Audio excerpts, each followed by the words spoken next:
Chapter 985. The battle to ambush Rodney's flagship ended faster than expected. Under such circumstances, even the backup plan that Brando and the others had discussed and arranged was not of any use at all. When the Valhalla fleet disguised as the Empire's patrol ships fired their cannons, Rodney thought that there was some kind of misunderstanding and hurriedly ordered the ship to stop and wait for Brando's subordinates to come closer to explain. In the end, when the 3 warships from Valhalla were close enough, he finally realized that something was amiss. Unfortunately, it was too late. The commander on Brando's warship immediately ordered the warships to approach and engage in a boarding battle. The sailors swarmed forward.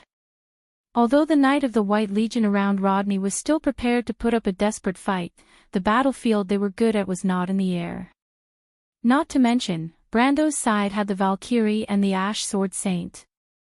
In less than 15 minutes, the sailors had broken into the lower cabin and forced Rodney and the rest of his squires to surrender. After that, the 3 warships and the flagship docked at the military anchorage near Fathom Port. Brando was notified immediately and brought the Shire and the others onto the ship. When they boarded the ship, the traces of battle on the deck had already been cleaned up. The corpses that were strewn all over the deck were moved away, and the filthy blood was washed away. Rows of sailors in Valhalla Navy uniforms stood on both sides of the ship, and there were obvious traces of battle on their bodies. However, most of these young people's eyes were shining with excitement. Behind them, a few captives were tied up like dumplings and thrown to the side. Rodney himself was not injured at all. He stood beside the cabin door, and the head of the Valkyrie, Brunhilde, was personally responsible for monitoring him. Brunhilde was dressed in military attire as usual. Her face was as cold as ever, and she had a serious smile on her face in front of outsiders. However, there was a bright flame burning in her light blue eyes. She only nodded slightly when she saw Brendel. Being personally watched by the head of the Valkyrie, who was praised in myths and legends, made Rodney's life worth it. However, at this moment, he obviously did not think so. He did not want to die, so he appeared to be particularly nervous. He had witnessed the entire battle with his own eyes. He had brought 32 great knight commanders with him. These knight commanders were all elites from the White Legion, and each of them was at least at the lower gold level. However, these elites of the elites could not resist in front of the 3 female warriors riding flaming warhorses. Even the most euphemism to describe the previous battle was that the battle was one-sided, and there was no room for luck. In particular, the Valkyrie beside him had left a huge hole in the warship with a single shot. What a joke, this was a second-level warship. Although he did not have much ability, he had a good eye. At a glance, he could see that these Valkyries had at least mastered elemental power, and they were not half-baked people who had forcibly raised their power from the peak of gold to touching elemental power. They were genuine powerhouses who had mastered elemental power. Temple Knight commanders, and perhaps even more. Why would 3 elemental rank powerhouses suddenly appear in such a place, especially when they were wearing standard equipment? They seemed to belong to some mysterious force. Rodney did not recognize the flaming warhorses they were riding, but to be able to withstand an elemental rank battle, this kind of mount was obviously extraordinary. He could not help but break out in cold sweat at the thought that such mounts could appear in batches. What kind of force in this area could be so powerful? Other than the Holy Cathedral, he really could not think of anything. The biggest lord in East Metz was the Duke of Flower Leaf, but even the Duke of Flower Leaf could not have such strength. Could it be the Holy Cathedral? Rodney knew that other than the clerics, the highest armed knight class of the Holy Cathedral of Fire was the Flame Knight, but there were no women in the Flame Knight class. Moreover, he could see that these people were obviously foreigners, but he did not connect them to the small country in the south. He suspected the most, in fact, were the Bugis. Only the Bugis would appear at this time and stand opposite Her Majesty the Queen. Rodney's wild thoughts continued until he saw a person appear on the deck. When he saw that person, he couldn't help but widen his eyes in disbelief. His face turned deathly pale and large beads of sweat oozed out from his forehead. His legs couldn't help but tremble as if he would collapse to the ground at any time. If Brunhilde didn't support him from behind, perhaps this possibility would have become a reality. From this, it could be seen how frightened this guy was. In the Empire, if there was such a person who could cause such an impact among the nobles, then there was no doubt that this person could only be called the Ash Sword Saint, or Mephisto, who was now on the deck with Brando. For this legendary sacred sword saint, his appearance could be said to be well known in the Empire. There was no need to explain because it was impossible for anyone not to recognize him, not to mention the nobles. When Brando saw Rodney's expression, he thought of the influence that Mephisto had caused among the nobles in the south of the Empire. He could not help but look at his cheap swordsmanship teacher with some curiosity. He thought to himself, how awesome must this sacred sword saint be to be able to make people so afraid when they have never met him before. Those who did not know might think that this old man had done something that angered the gods in the Empire. But it was strange. In his memory, the Ash Sword Saint had actually only caused trouble in the Empire twice. From the records, it did not seem to be a big deal. He did not know why these people were so afraid. Was it because they were too worried, or there was something else hidden? Mephisto glanced at his student in disdain.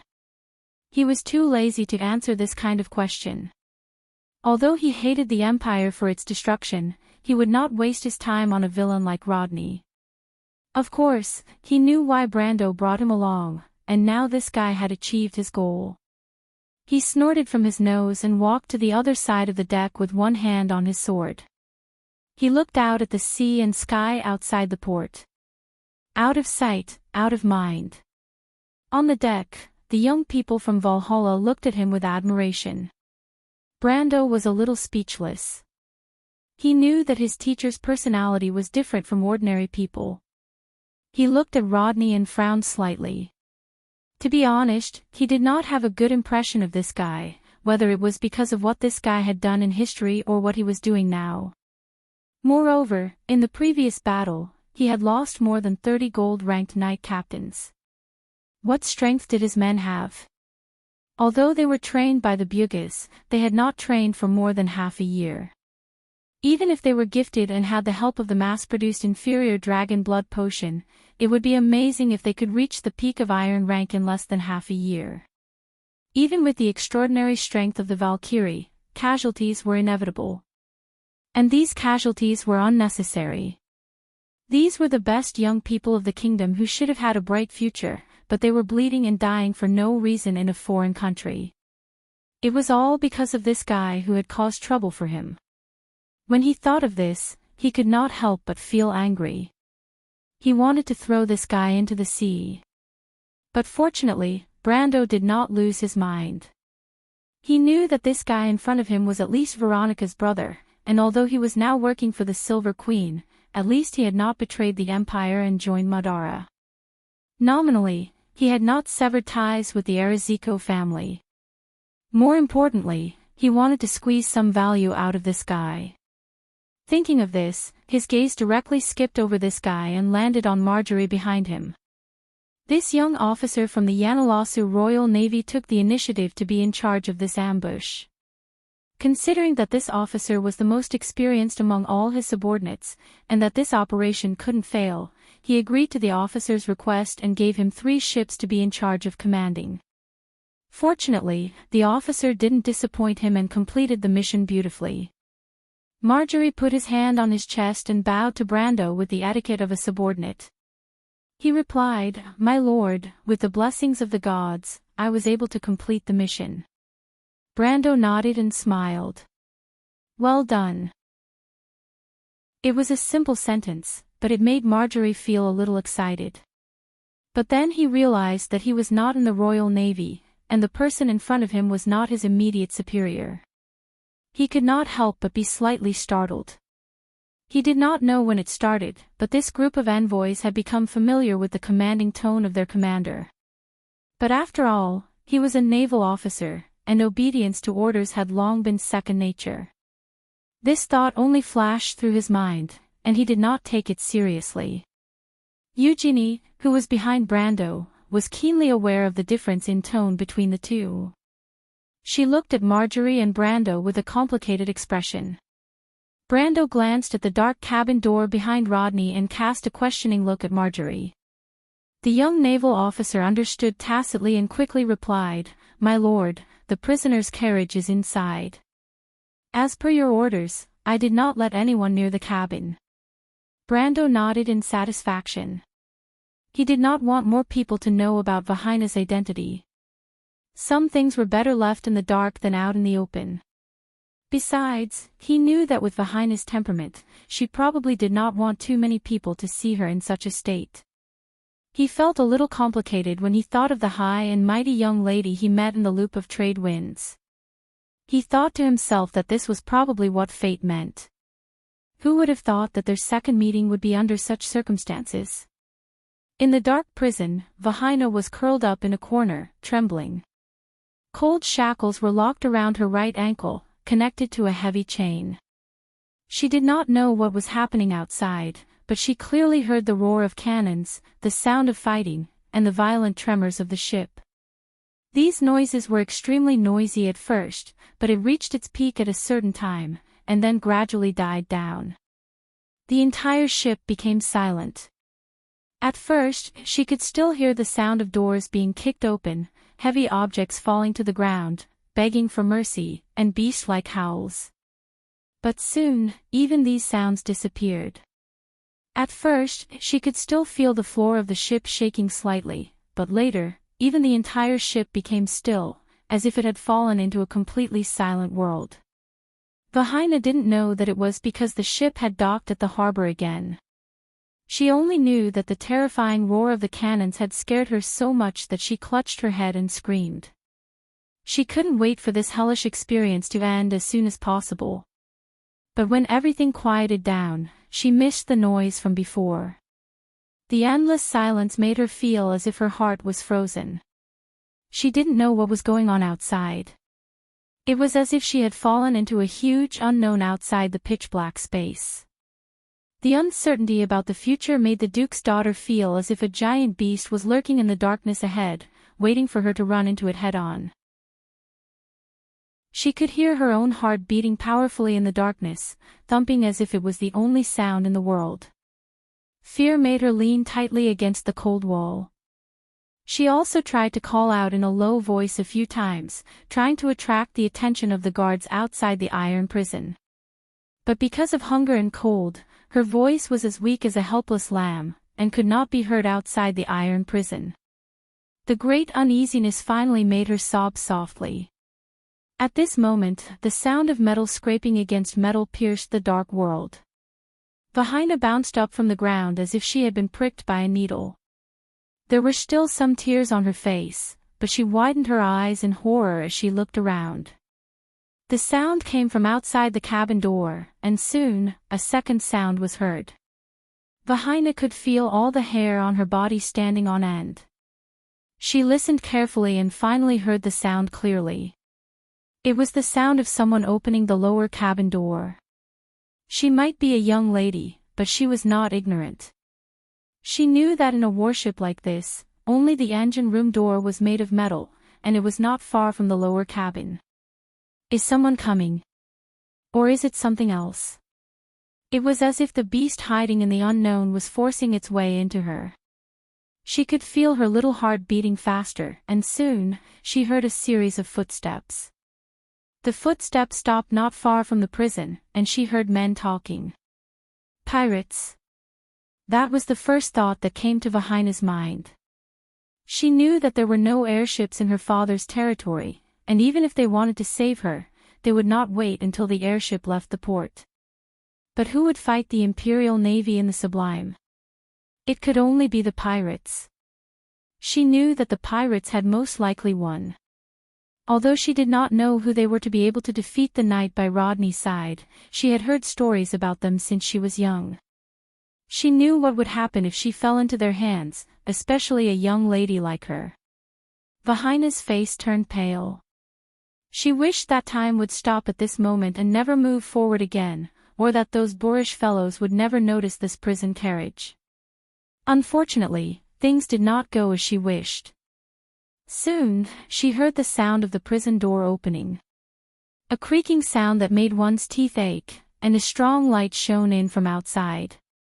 Vahina immediately lowered her head and curled up helplessly in a corner. Her heart was at a loss.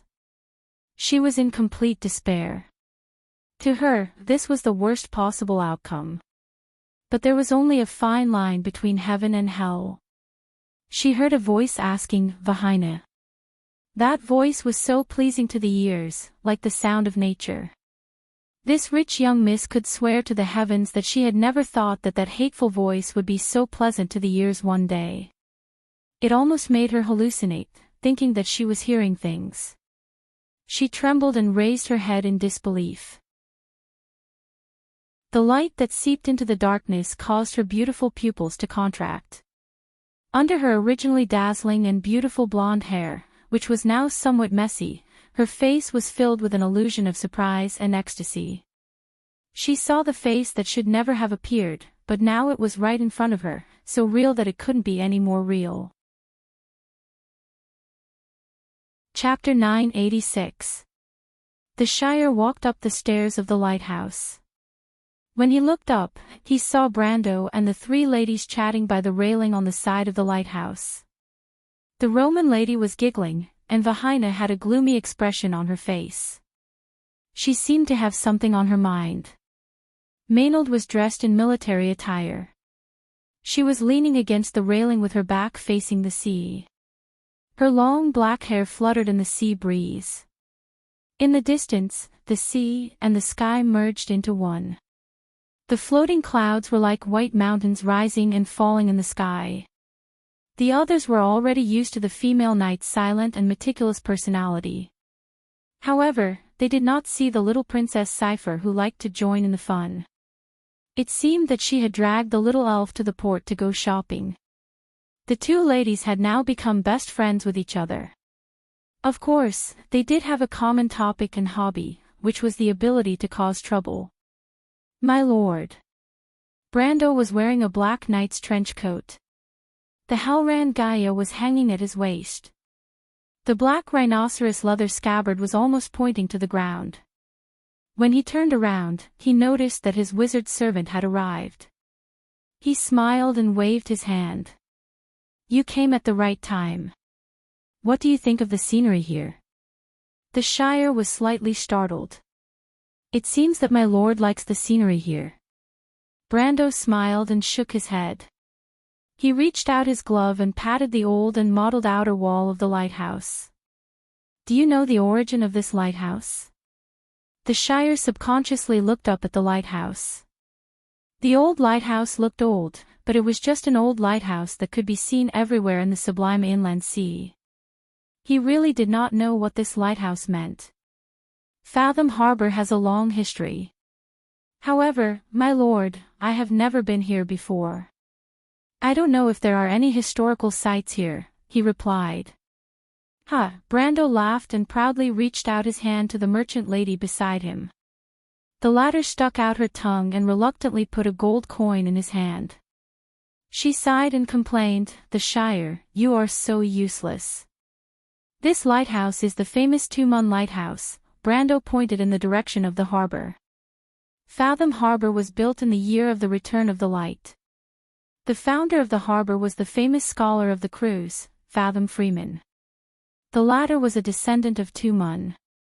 He was also one of the few respected Myrnas in the mortal world. Unfortunately, this family could not escape the trial of time and eventually disappeared in the long river of history. This lighthouse was built to commemorate them. After all, Tumun was the bearer of the fire of civilization. He was the wise man who gave the light of enlightenment to the people of Black Iron in the darkness. Unfortunately, not many people can remember this history now. His gaze softened as he looked in the direction of the harbor. In his previous life, he had passed by this place when he left Aween for Farnesane. He remembered that there was an emblem of Farnesane on the door of this lighthouse. Even though it was a few decades earlier than that time, the emblem on the door was still the same. It was just that it was a lot newer. It was a very strange feeling. In both his previous and current lives, this harbor did not change much. He could even find bits and pieces of details from a few decades later. The memories of the past blended into these details, giving him a strange feeling in his heart. The Shire did not know whether to laugh or cry as he looked at his lord betting on him. However, Brando's words had also piqued his curiosity. He looked up at the lighthouse. This ordinary lighthouse was no different from the other lighthouses in the sublime inland sea. It stood between two headlands, overlooking the blue sky outside Fathom Harbor.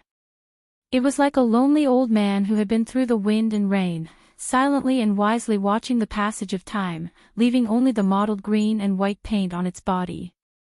History formed a huge coincidence and completed a cycle.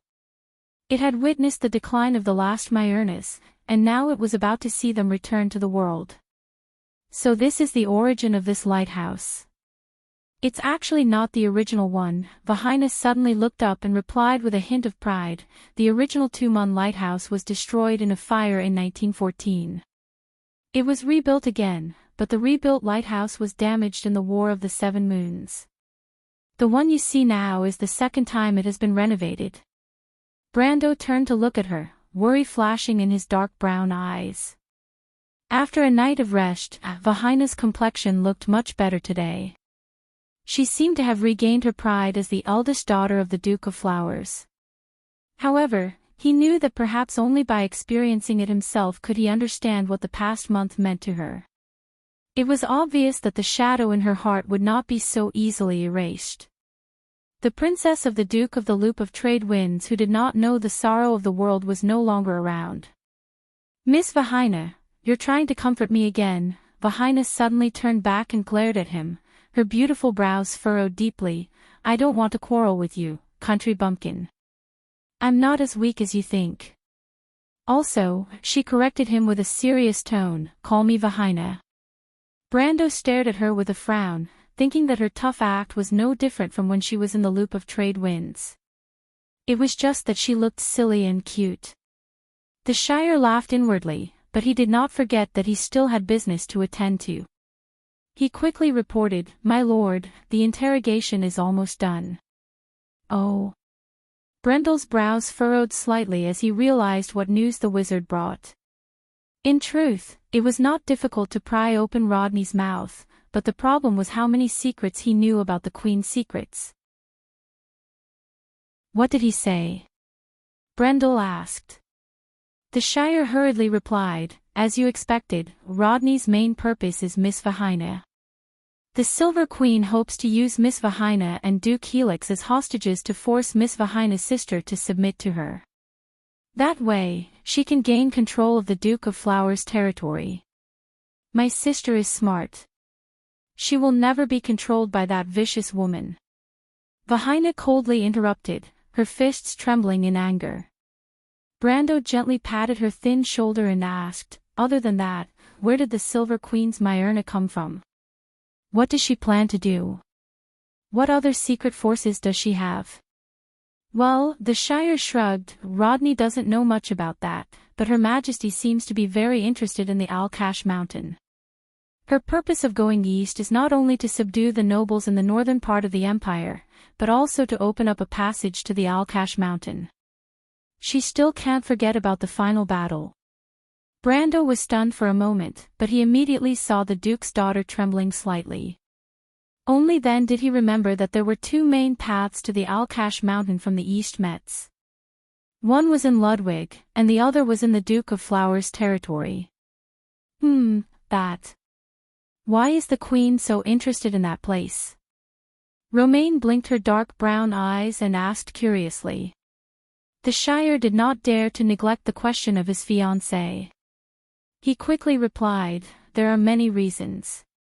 Perhaps it's related to the secret of the final battle, or perhaps it's just because Her Majesty likes that place.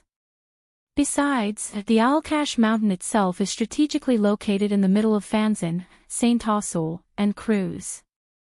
It's a place where one can attack or retreat." "What about the Myrna people?" I don't believe that they came back from the Great Glacier like the rumors say. My lord, I've asked around. The Silver Queen's Myrna people are mainly the descendants of the witches. She mobilized the mountain people. Mountain people. To be exact, it's a branch of the mountain people, the Senia branch, werewolves. Brando sucked in a breath of cold air. The mountain people lived in the Latch Mountains to the south of the Flowerleaf territory. But in fact, that was before the last era. Due to various reasons, the mountain people left their homeland and spread their branches and leaves. Scarlet, for example, was a mountain person born in Erewhon. The mountain people had an unclear relationship with the Myrna people, which was why they were generally discriminated against in this world. Among the mountain people, there were a few bloodlines left behind by the Myrna people, and the Senia people were one of them. Now, the Senia people had long left their homeland like the other mountain people and settled in the south of Cloak Bay, in an unknown branch of the Broken Sword Mountain. That was the Silver Queen's sphere of influence, and it was possible that she could find these people from the last era. My lord, there's also this. We found it from the knight's body, if I remember correctly. The Shire stretched out his hand and opened his palm, revealing a piece of rock lying flat in his palm. He then raised his head and looked at Brando with a strange gaze. Brando had already narrowed his eyes. This thing, lying flat in the young wizard's palm, was a great piece of rock that was as flat as a chisel. There were no traces of artificial carvings on its surface, as if it was naturally peeled off from a huge rock. It was not the first time he saw this piece of rock. This was the Grey Shard. The first time he found something similar to it was in Amandina's father's belongings. The second time was in Kelsey's grave. The third time was in the remains of the Crystal Elk. This is... The Roman opened her small mouth and let out a soft gasp. This is the fourth one, right? This is the fourth one. What exactly is this thing, my lord? I'm not too sure, but... Brando frowned slightly. Previously, when there were more than 3 of these gray pieces, he would put them together, and there would be an obvious resonance, forming something like a map. This time, there should be a similar reaction. He signaled to the Shire, and the latter understood and gently pushed forward. The stone fragment seemed to be pulled by an invisible force, and stood upright in his palm. It emitted a faint blue light and slowly floated towards Brando. Brando immediately felt the other 3 pieces of rock on his body become restless, even though they were still in the dimension hole. Then the space also resonated. Maynard, who was leaning on the railing, seemed to have felt something. She turned her head and saw that the space between Brando and the Shire was slightly darkening, as if it was collapsing under a huge force. She could not help but be startled. This is... My lord. The Shire's expression suddenly changed and he hurriedly shouted. This is, like a drop of water falling on a calm surface of water. At that moment, Brando felt the existence of the Sea of Magic.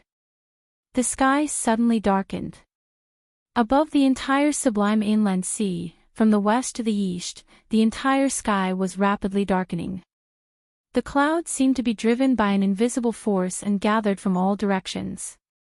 Lightning flashed across the clouds, and the rumbling of thunder rolled from the sky. For a moment, a new storm seemed to have formed above Axion High. The resonance of the space became more and more obvious. Even the ground was shaking, and small stones and gravel were dancing wildly. The snow-white walls of the lighthouse creaked and cracked, and a shocking crack appeared. Vahina screamed and held the railing for support. It's dark, Brando. Roman looked at the sky in fear. A huge whirlpool was forming in the sky above Fathom. It was as if a terrifying eye had opened up in the thick clouds. Cold sweat slid down Brando's forehead. He could feel that his forehead was covered with sweat. Take it back. He roared. The Shire did not even think about it. He grabbed the gray stone that was floating in the air. Strangely enough, the the moment he grabbed the gray stone, everything suddenly calmed down. The clouds no longer gathered, the lightning disappeared, and the sound of thunder gradually faded away. The trembling of the space stopped in an instant. The sun once again shone in the sky, and the sea was no longer howling. Everything that happened before was like a terrifying illusion. But the huge crack on the lighthouse proved that everything that happened a moment ago was real. It just came and left. There was a lot of noise in the direction of the dock, and from time to time, loud shouts came from there. "Is it an earthquake? Is it an earthquake?" But these voices were quickly drowned out by the cries and shouts. Brando, the Shire, Vahina, Maynard, and the Roman, the 5 of them stood by the lighthouse, frozen in their previous positions, like puppets. Everyone was stunned. After a while, Brando was the first to recover from the shock. He asked a little dryly, "What was that before?" Everyone looked at each other. "My lord." "You don't have to say it," Brando interrupted his wizard servant, his mouth a little dry. "I felt it." "That is." The Shire still had some lingering fear. "It's the tide of the Sea of Magic." Brendel recalled the terrifying feeling from before and answered word by word, "No, it's the dusk." The female knight's cold voice sounded at the right time. Brando was slightly startled and turned to look at her. The latter's face was also a little pale, but at least she could maintain her composure. She hesitated for a moment before answering with certainty, "It's the dusk dragon. At least for a moment just now, I felt a peeping from outside this world. But it's definitely not a demon. I have a hunch in my heart that it's there." Brando was silent. In fact, he also felt that terrible pressure, even in the game. He had never felt it before. Did this thing summon it? The Shire carefully looked at the gray stone in his hand, sweating profusely, as if he was holding something terrible. "What the hell is this? I think it shouldn't be." Brando frowned. He faintly recalled the feeling of being peeped at. That huge power seemed to have broken through the barrier between the Sea of Magic and the Wound in an instant and descended on the sky above Fathom Harbor. However, this passage was not opened by the resonance of the gray stone in their hands. Rather than calling it a summoning, it was better to say that it was a forced descent. On the outskirts of Nazir, a pair of golden eyes that looked like burning flames slowly opened in the darkness. The owner of this pair of eyes that was hidden under the branches and leaves suddenly sat up from the bushes, making a rustling sound. It was the 3rd day after leaving the Imperial City. Sydney subconsciously touched her chest. This action affected her wound, and she could not help but frown. The statue of the Saintess of the Lion Palace was no longer as elegant and calm as she usually was. Her face was covered with dust mixed with blood. But fortunately, at least that thing was still there, hidden under her thick clothes. This made her feel a little more at ease. She subconsciously raised her head and looked in the direction of the coastal area to the east of Metz in confusion. Why did the Sea of Magic suddenly become turbulent? What was resonating with this thing? A trace of doubt surfaced in her mind. Chapter 987. The rustling cold wind swept across the dry land of the plateau, and the sparse vegetation shook violently, bowing down to the cold and harsh monarch. Fawaz stretched out his snow-white paws and caught the snowflakes falling from the sky. Thin, sharp claws stretched out from under the fluff, flickering with cold light. It raised its head, and its eyes, as blue as the sea, reflected the entire northern sky and earth. It was such a picture. The mountains in the north of Anzaruta were like a giant door, lying at the end of the sky. On the open alluvial plain, the river was like a shining ribbon, flowing into the distance and converging under the undulating mountains. Heavy gray shadows, curved curves, and finally gathered at one point. It was a fortress, the last door leading to the evergreen corridor. Fawaz silently looked in that direction, and no one knew what thoughts were running through his mind. The cold wind blew the king of beasts' snow-white beard with brass rings, causing it to sway slightly. He turned his head, and the heavy armor on his body made a crisp clattering sound, changed the flag. Standing behind this wise and mighty Lion King were 2 rows of tall gold-maned forbidden guards. But among the crowd, there was an old lion man with a long staff and a red robe. He bowed his head and bent his knees, asking in a trembling voice, "Now, my respected majesty." Fawaz raised a finger, and the sharp nails flickered with a sharp cold light. He shook the finger gently. "Don't call me majesty, Naze. Only that person can be called majesty. She is the ruler of 1,000 realms, the king of kings. She is the light of day, the color of night. The poem has long foreseen that she will rule the world. Now she has returned, bringing with her the gospel of all ages and the salvation of the lion men. You and I will serve her as if we serve our sovereign father." Modesty stared at the lion people's camp. Her vertical pupils, which were unique to cold-blooded animals, had a cold and narrow light. She immediately saw black flags rising from the endless camp, replacing the golden lion's main flag that was originally like an ocean. He. The female black dragon could not help but chuckle. It's an honor to witness the arrival of such an era. She spread out her hands, and pieces of black flags slowly rose behind her. On the flag, the holy emblem called Escort was shining. On the eve of the Year of Swords, the lion men of Toquinin, the lion men of the Golden Mane, passed through Rokizi, the broken sword mountain fortress. The army of Jorgandi Ridge captured the last fortress in the south of the Field of Four Territories, Azef. The 2 armies met at the southern end of the Evergreen Corridor and announced the change of banner at the same time.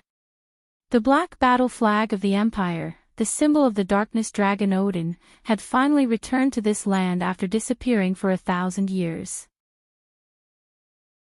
The remnants of Cruz, the knight, and the nobles who fled to the north were lucky enough to witness the birth of this moment that changed history.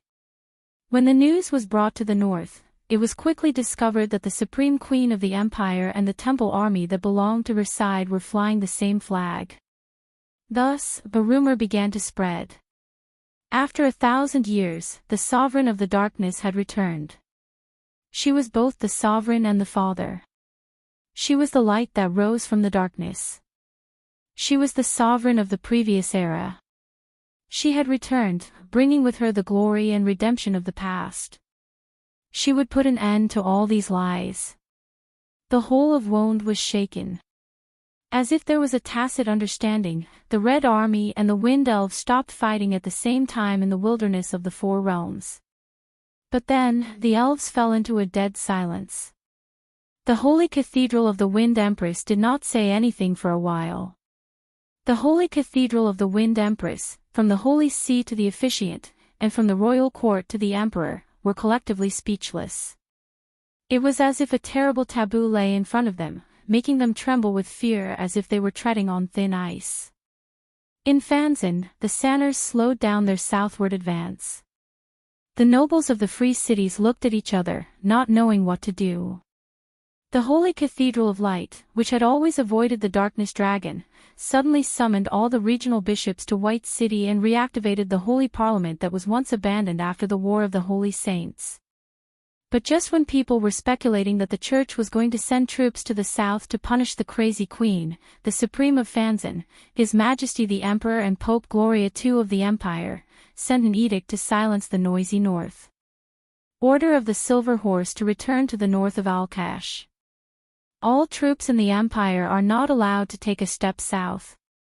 The Holy Parliament is temporarily closed. No one in the Holy Cathedral is allowed to discuss the situation in the south. Thus, the sacred assembly that had reopened after 762 years was like the final radiance of the setting sun, dying just as quickly after its short revival. It had only lasted a short 12 days, and the Fanzans had jokingly called it the 10 Days Council. After a series of events, the only result left was the collective silence of the entire civilized world. It was as if the upheaval that happened in the Cruz Empire was just an illusion. Bang! Duke Wei Na heavily slammed the letter on the table. His trembling hand was proof of how furious he was. This senior minister of the empire looked around like a lion and roared, "What good will it do them if they let the situation worsen?" The generals around the sand table had different expressions. Some were furious, some were at a loss, and some were terrified. Just 3 days ago, Her Majesty the Queen's army had invaded West Metz. Her army clearly showed the order of the Highlanders and witches. At the border of the civilized world, it was said that many people had observed a strange group of humans. Everyone knew that the Myrna people had returned. Now the rumor that Her Majesty the Queen was the Darkness Dragon had been spreading like wildfire. Since she was 15 years old, she no longer looked old. Wasn't this the most direct proof? People originally hoped that the Holy Cathedral of Fire would stand up and take charge of the situation at this chaotic juncture, but now even the Holy Cathedral was divided into two factions. The two voices were fiercely fighting in the ideological world of the Empire, making it difficult to distinguish who was right and who was wrong. However, as the situation on the battlefield became more and more inclined to the Queen's side, many fence-sitters had already turned to the scholarly faction. As for the northern nobles that the conservatives relied on, their days were getting worse and worse. Many of the conservative nobles were originally royalists, standing in the position of the legitimate heir. Since the Silver Queen began to make moves on the princes around her, they had been alienated from them. As the Silver Queen's actions became more and more crazy, they originally thought that these actions that offended the world would soon lead to her being betrayed. Especially when she reactivated the Xenia people and called herself the Darkness Dragon, the entire north was in jubilation. At that time, they could even imagine that Fanzan and Saint Tossol would soon send troops to intervene, and maybe even the sage far away in the ring of the world would come to suppress her. Everyone knew that the world order established after the War of the Holy Saints was the cornerstone of mortal civilization. Anyone who tried to shake this cornerstone was going against the entire civilized world. And at this moment, this crazy Her Majesty the Queen stood on the opposite side of the entire civilized world. Her fate was obvious. The northern nobles were celebrating, thinking that victory was in sight, but the reality that followed shocked them. They were even at a loss. The silence of the Holy Cathedral of Light and the Holy Cathedral of Wind made their hearts drop to the freezing point. They even began to doubt their own worldview. What was wrong with this world? However, the silence of one side often meant that the other side was more arrogant. The nobles of Cloak Bay, who were still hesitating, instantly joined the Queen's camp. The Imperial fleet, which had always been controlled by the Holy Cathedral, also fell into the arms of the scholastics. In addition, the Lion Men south of the Evergreen Corridor and the army of Georgandy Ridge suddenly changed sides. All of a sudden, the entire north fell into a situation of isolation and helplessness. Although the White Legion, which was entrenched in the north of the Evergreen Corridor, had not yet expressed their stance, everyone knew of their relationship with the Queen. In fact, the nobles on Ludwig's side had long given up hope in East Metz. They were even estimating the speed of the White Legion's advance. As news from all directions had long been cut off, they could only guess that Fathomport might have already fallen by this time. They just didn't know how long the Flowerleaf territory could last. However, the Duke of Flowerleaf was still under house arrest in the imperial capital. It was likely that his two daughters wouldn't be able to hold on for long. In this way, Ludwig was fighting alone. To make matters worse, the eldest son of the king had gone missing in Erewhon. The military nobles had lost their moral footing. If it weren't for the Silver Queen revealing her identity as the Dark Dragon and causing the Holy Cathedral to split, they would have probably become a group of traitors by now. In the crowd, an old man in a holy robe sighed. Duchess Weena looked at him and said angrily, "Bishop Randall, you tell us.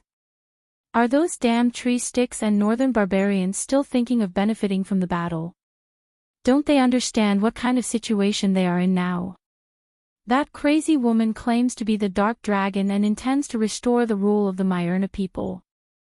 She is blaspheming the sacred covenant, but those people are turning a blind eye to it. This is outrageous. Randall laughed bitterly. You can't blame them. You and I are both people who experienced the last holy war. You should know what happened at that time. It's just that the things we saw at that time were too bizarre, and it made people suspicious. But you are still standing here, the Duke interrupted him heavily. Instead of throwing yourself into the arms of those traitors, this shows that it is only their weakness that has caused them to waver. Old friend, you can't say that. I can't prove that my choice is right. I just don't want to betray the belief I have for so many years. There is no right or wrong in history, only victory and defeat. The Duke waved his hand impatiently. The War of the Holy Saints has been going on for 1,000 years since the Iron Folk took over this world. Is history wrong for 1,000 years because of this? This is nonsense. Only a lunatic would believe such a thing.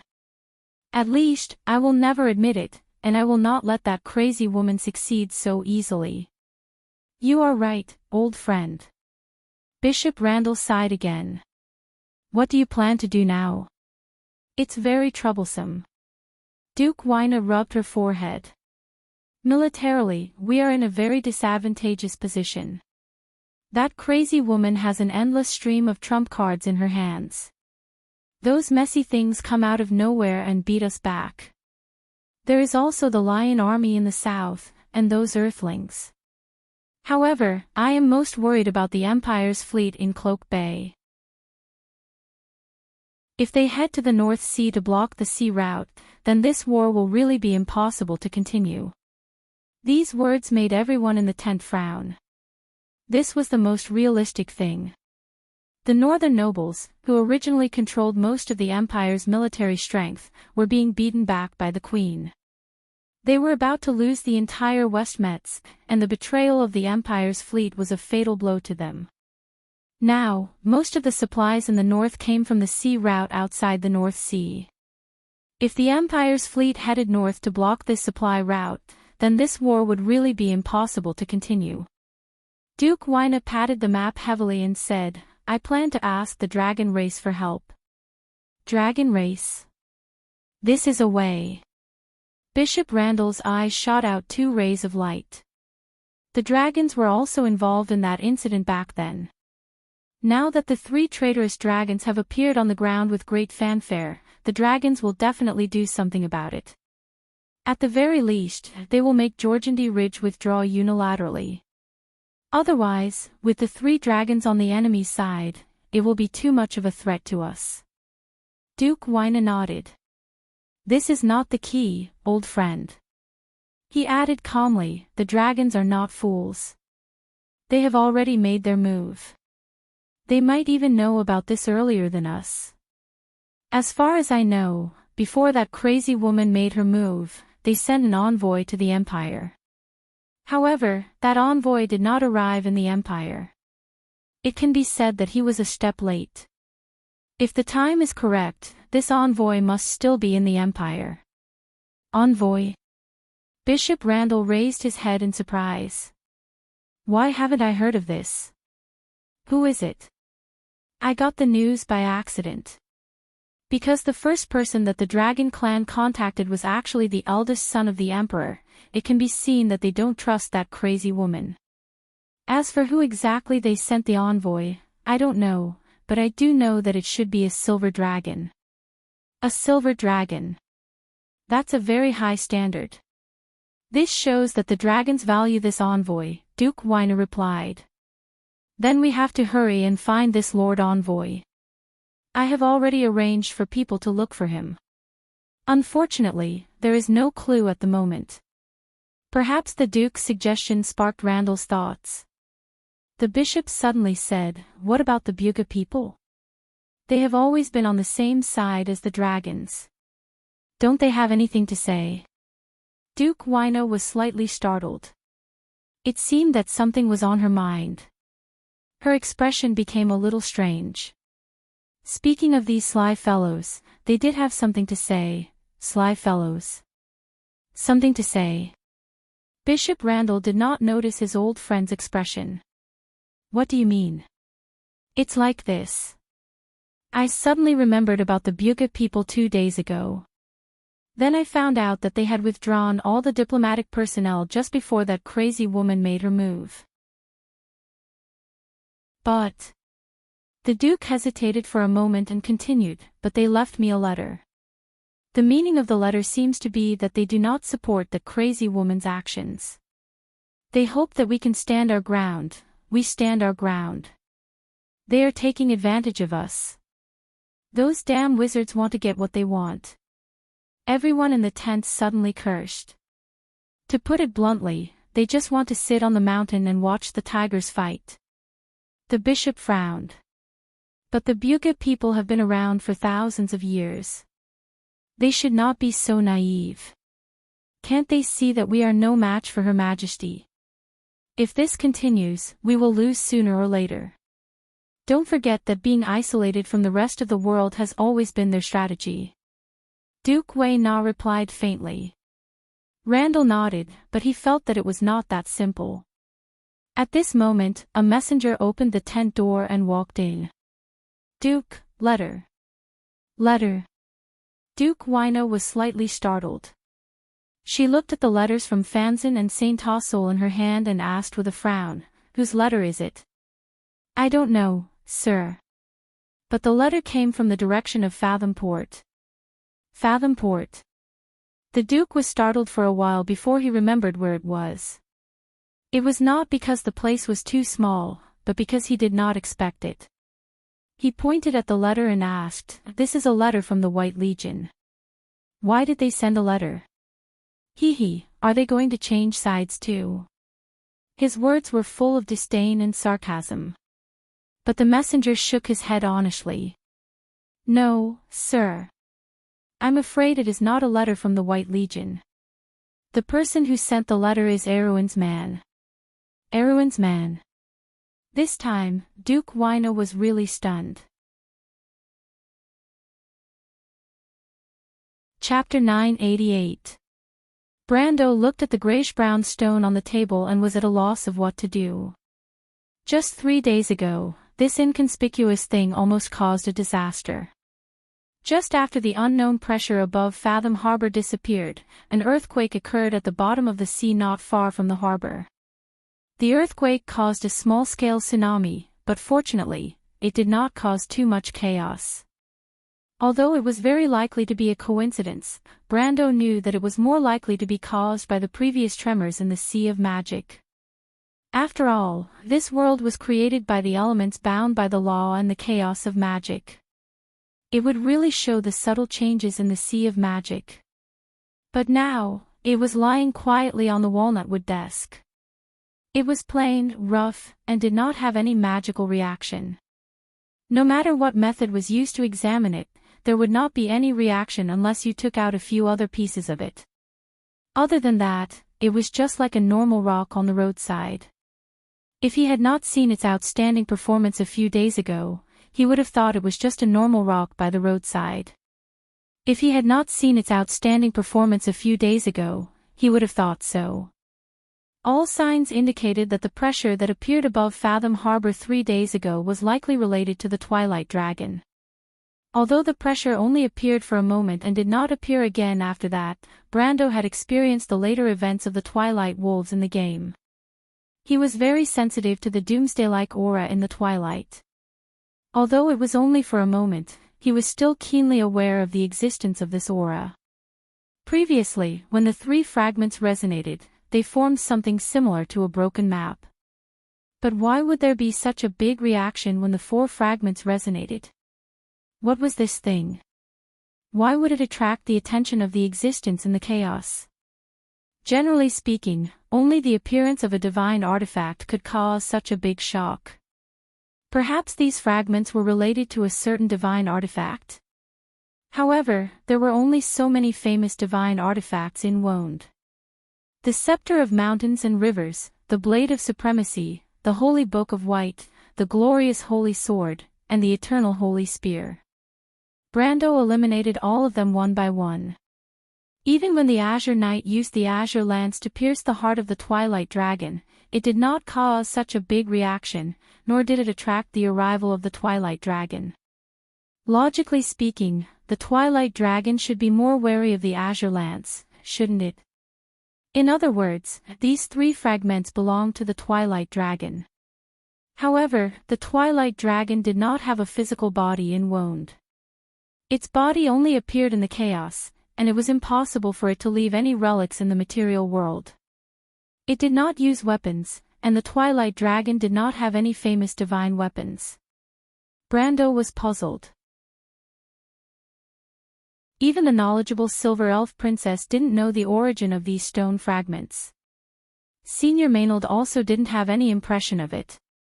He even asked the Silver Dragon Lady from the Dragon race, but unfortunately, he still got a negative answer. This gray stone fragment seemed to have never existed in the history of this world. However, it was found by an unknown person. Brando remembered how he got the first fragment. It was next to the body of Amandina's father. It was placed in his belongings, together with the letter to Amandina. This was enough to show that Amandina's father was likely to know the value of this stone fragment. However, Amandina's father was born in a small noble family in Brags.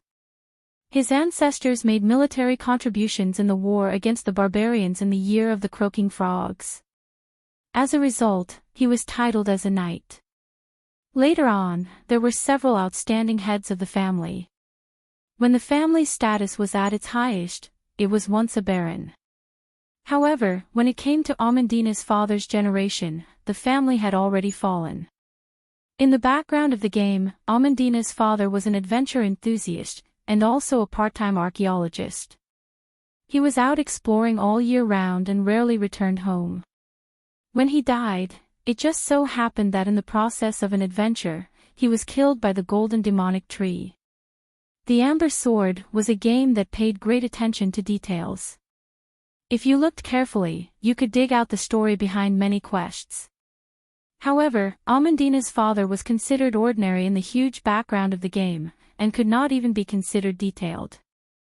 Those well-known quests, which one of them did not have a background story behind it, were unearthed bit by the players, and not a single detail was left out. In the background of these quests, Amandina's quest line could only be considered ordinary at best.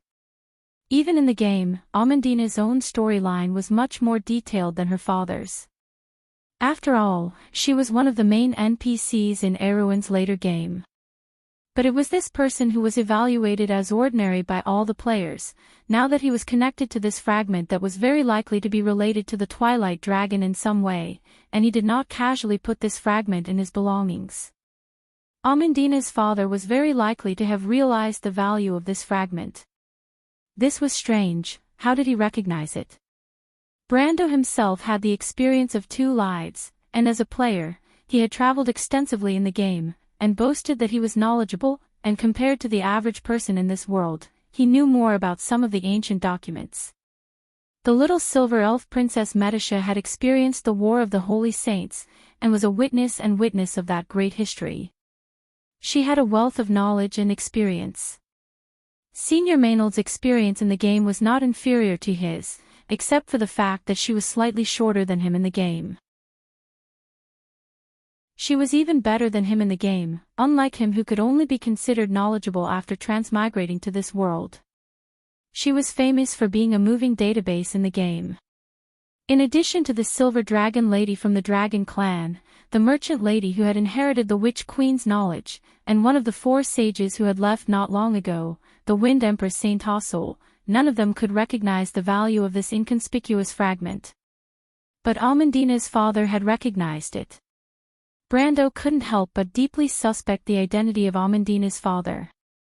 In the background of the game, he was just an ordinary fallen noble, but now it seemed that everyone had underestimated this NPC who did not leave behind a single line in the Amber Sword, and only left behind a letter that was passed down from his family. Brando suddenly remembered that even though he had talked to Amandina about her father a few times, he had never delved too deeply into it, mainly because he did not want this ill-fated girl to remember those sad memories, and also because he did not think that there were any secrets that could be uncovered from Amandina's father. I was careless." Brando couldn't help but nod his head. He raised his head and shook the bell on the desk. The door opened, and Falerne walked in with a straight face. Ever since she became Medicia's night guard, she was even more rude to her previous master, Brando, but she was still able to fulfill her duties as Brando's personal secretary. Brando saw that there was a little tale behind Falerne. It was not her sister Tia, but the Roman lady. The merchant lady was used to coming uninvited, and she winked at Brando. Before Falerne could speak, she spoke first. "Brando, I have something to talk to you about." "What do you want this time?" Brando asked with a frown. It was not that he was not happy to see his fiancée, but the Roman seemed to be particularly interested in the stone fragments that could cause the sky to change colors. There were a few times when she wanted to trick him into giving it to her. How could Brando be at ease with giving her this thing? Wouldn't that be the same as giving a time bomb to a terrifying breakup? He would definitely not do such a stupid thing, but the merchant lady's ability to pester people was unparalleled, to the point that he would have a headache whenever he saw her face. "This time it's official business, Brando," the Roman said with a smile. The witches seemed to be saying some strange things. Brando's face became serious when he heard this. This day had finally come. The Wind Empress had already told him that there was more than one inheritance of the Dark Dragon, and the witches only listened to the legitimate heir of the Dark Dragon.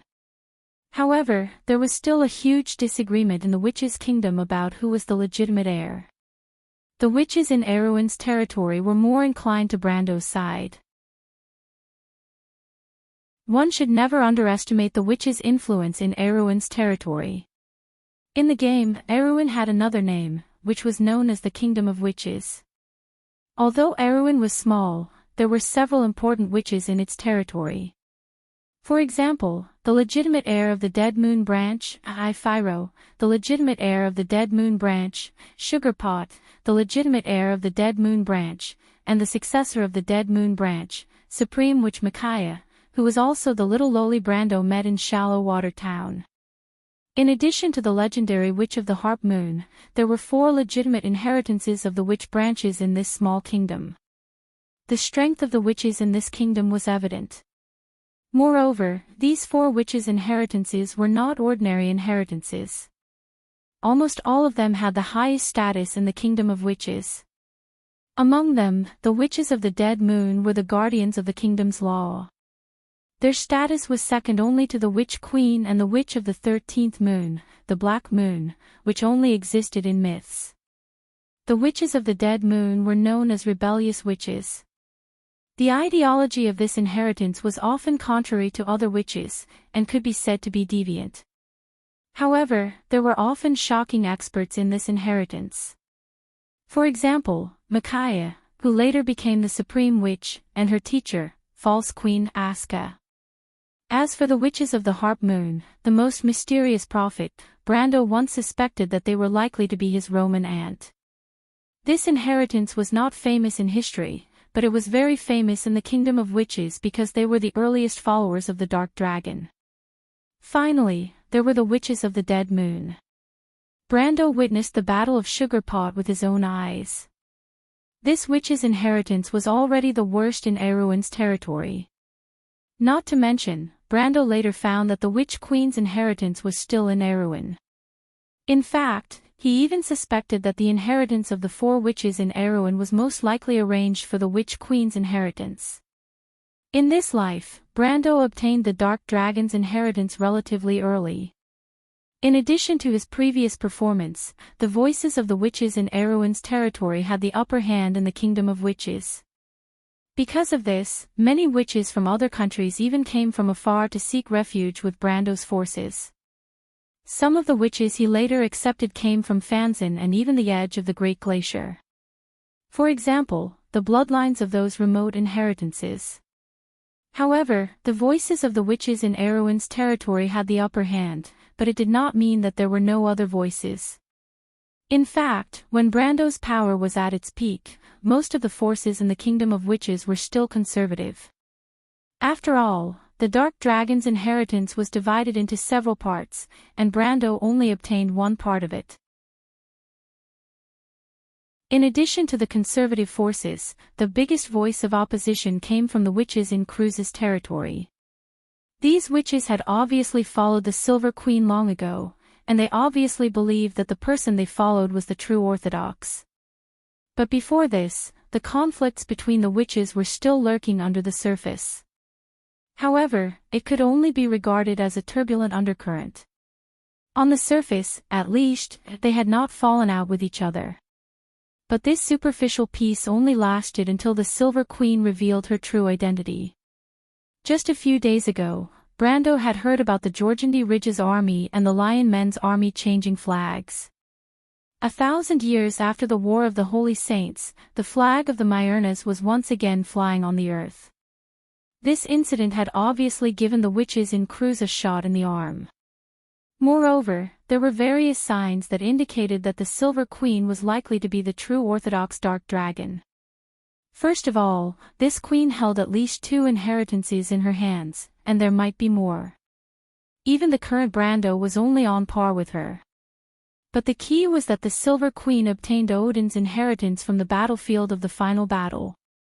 She knew more about the history of the past, and the path she was taking was obviously the one that Odin had taken. And all of this showed the legitimacy of this queen. These days, Brando had learned from various sources about the surrounding areas of Fathom Port. There were many suspicious people who had appeared. Most of these people were the mountain people, the Senia people, and even some people had seen the legendary black-haired, golden-eyed Myurnas. These people mostly came from one place, the Great Glacier. They only went to one place, the capital of the Cruz Empire. There were various signs that indicated that the Dark Dragon had revived. The empire that was once above the entire world was reviving. This was undeniable legitimacy, just like the black flag that the Silver Queen, Constance, had raised. Such changes would naturally have an impact on the witches' kingdom. The biggest change was that the witches' support for Brando had gradually begun to lean towards the Queen's side. Even many of the previously conservative forces had begun to make a choice. This was news that Brando had already known. In fact, Sugarpot and Babasha had already warned him. And now, from what Miss Merchant said, even the witches who had originally sought refuge with him had begun to waver. This was not a good sign. Brendel furrowed his brows. Chapter 989.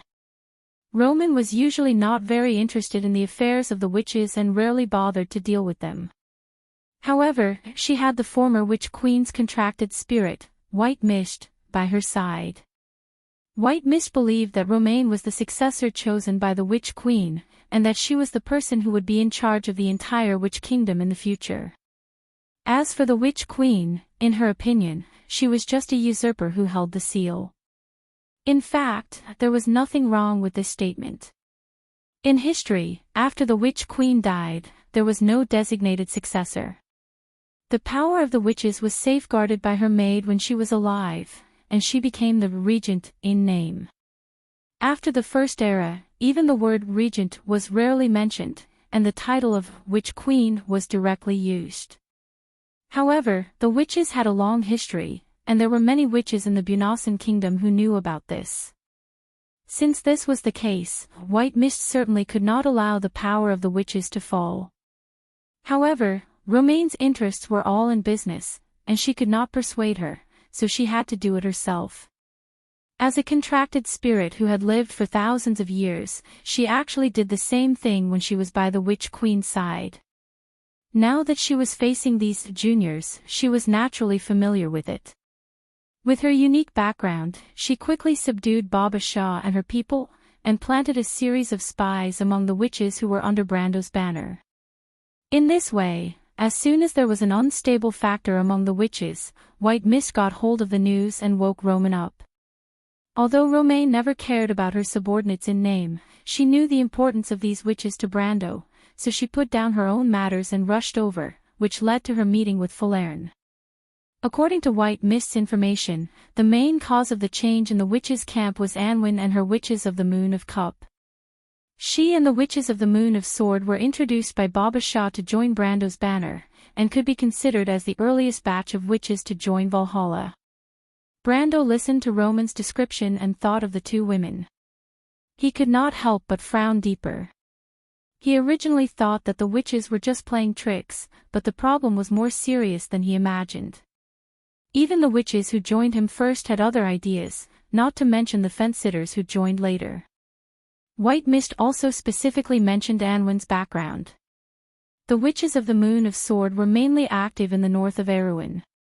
There were actually many Cruises people in this witches' camp, and they had a deep relationship with the Witches of Anzaruda. In fact, the witches who joined him in the Silver Bay area were introduced by Anwen. The Silver Bay area was east of Anzaruda, and there were a series of loose principalities and city-states. Almost all of them were vassals of Cruz and Saint Tassol. There were a few witches with a long history here. Brando originally hoped to use them to get closer to these small countries, and open up the passage from Erewhon to Saint Tassol, to achieve the goal of suppressing Cruz. However, now that Anwen had sided with the Silver Queen, these witches were naturally unreliable. Fortunately, according to the information obtained by White Mist, the Witches of the Moon of Sword had not been affected. Brando remembered the middle-aged witch named Kroll. When he first met her, she did not leave a deep impression on him. He only remembered that she was a tall and thin middle-aged woman who always wore a hood and rarely showed her face, as if she had no interest in anything. When she first came to meet him, the nominal Dark Dragon, under the introduction of Baba Shah, she also had an indifferent expression and was not as enthusiastic as Anwen, even if it was only on the surface. Brando subconsciously knocked on the table with his knuckles. He was suddenly a little curious about this witch. The Witches of the Moon of Sword were not like the Witches of the Moon of Sword that Baba Shah and Sugarpot belonged to. As the witches who first joined him and had personally witnessed him display the power of the Dark Dragon, Baba Shah and her people were his natural allies and also his most reliable subordinates. There was almost no possibility of them betraying him. However, the Witches of the Moon of Sword were different. Their relationship with him was even more estranged and could not be compared to Anwen and her people. Brando could not help but feel a little strange. Why was it Anwen and not Kroll at this juncture? Was it because Kroll and her people were too slow and did not realize it? Brando shook his head in his heart. He felt that this reason could not convince him. Although the deeds of the Silver Queen were not widely spread across the entire continent, it was spreading at an astonishing speed from Metz, Cloak Bay, and Ludwig to all directions. Now, even people in the south of Fanzin and the Great Glacier had heard about the news of the Dark Dragon's reappearance. As the center of the storm, how could Kroll's people not care? Moreover, they were the witches who were most closely related to this matter. Then the question was, what was it that made Kroll and her people fearless and not worried that they had sided with the wrong people? To be honest, Brando felt that the queen who was far away in the imperial capital might be the true inheritor of the Dark Dragon. This was because he had never thought of using this identity. In his opinion, Odin was Odin and he was himself. Although he had received the inheritance and power from the Dark Dragon, so what? Just as the Wind Empress had said, there was no good or evil in power. What was important was the person who used the power. He had grasped the power of the Dark Dragon, but he was still Brando. The path that he wanted to walk had always been his own and not the so-called path of the Dark Dragon. In fact, he had never thought of changing the entire world. Since that was the case, Brando really couldn't find a reason why Kroll and her people were so confident in him. Perhaps it was hidden too deeply, or perhaps there really was another reason. But no matter what the reason was, this middle-aged woman's strange behavior had attracted his attention. At this moment, he already had the thought of meeting her, but not now. Brando quietly waited for the Roman to finish speaking. After the merchant girl finished speaking, she was surprised to find that he didn't express any opinion. She couldn't help but blink and curiously asked, "Brando, what are you going to do?" Brando glared at the eccentric merchant girl and replied with some annoyance, "These are all your subordinates. Now that such a big mess has happened, you still run over to ask me what to do. White Mist often told me that you don't care about things at all." Now it seems that she wasn't wrong. The Roman had a rare moment of embarrassment and explained, I'm not interested in them. They are the ones who seek refuge with me." "No, they seek refuge with you, Brando. Furthermore, I don't want to be some witch queen. That auntie buried under the mountain is really too much. I just want to learn her fun witchcraft. She didn't even give me a heads up and made me some witch queen. White Mist is so annoying. Even my aunt wasn't as fierce as her." Brando's forehead was filled with black lines. What did she mean by, "I just want to learn her fun witchcraft"? If the witch queen knew that the Roman called her an auntie buried under the mountain, she would probably be so angry that she would come back to life. Besides, White Mist was a contract spirit that had lived for more than 1,000 years. She was forced by the merchant girl to the point that she couldn't deal with the younger generation personally. In the end, she was called too fierce. Who knew if White Mist would secretly cry in the middle of the night? He didn't know if this was the so-called bad judgment. Anyway, Brando felt that the Witch Queen definitely didn't think deeply before choosing the merchant girl in front of him as her successor. Of course, it could also be because she was impatient from waiting for too long, and the merchant girl just happened to bump into her.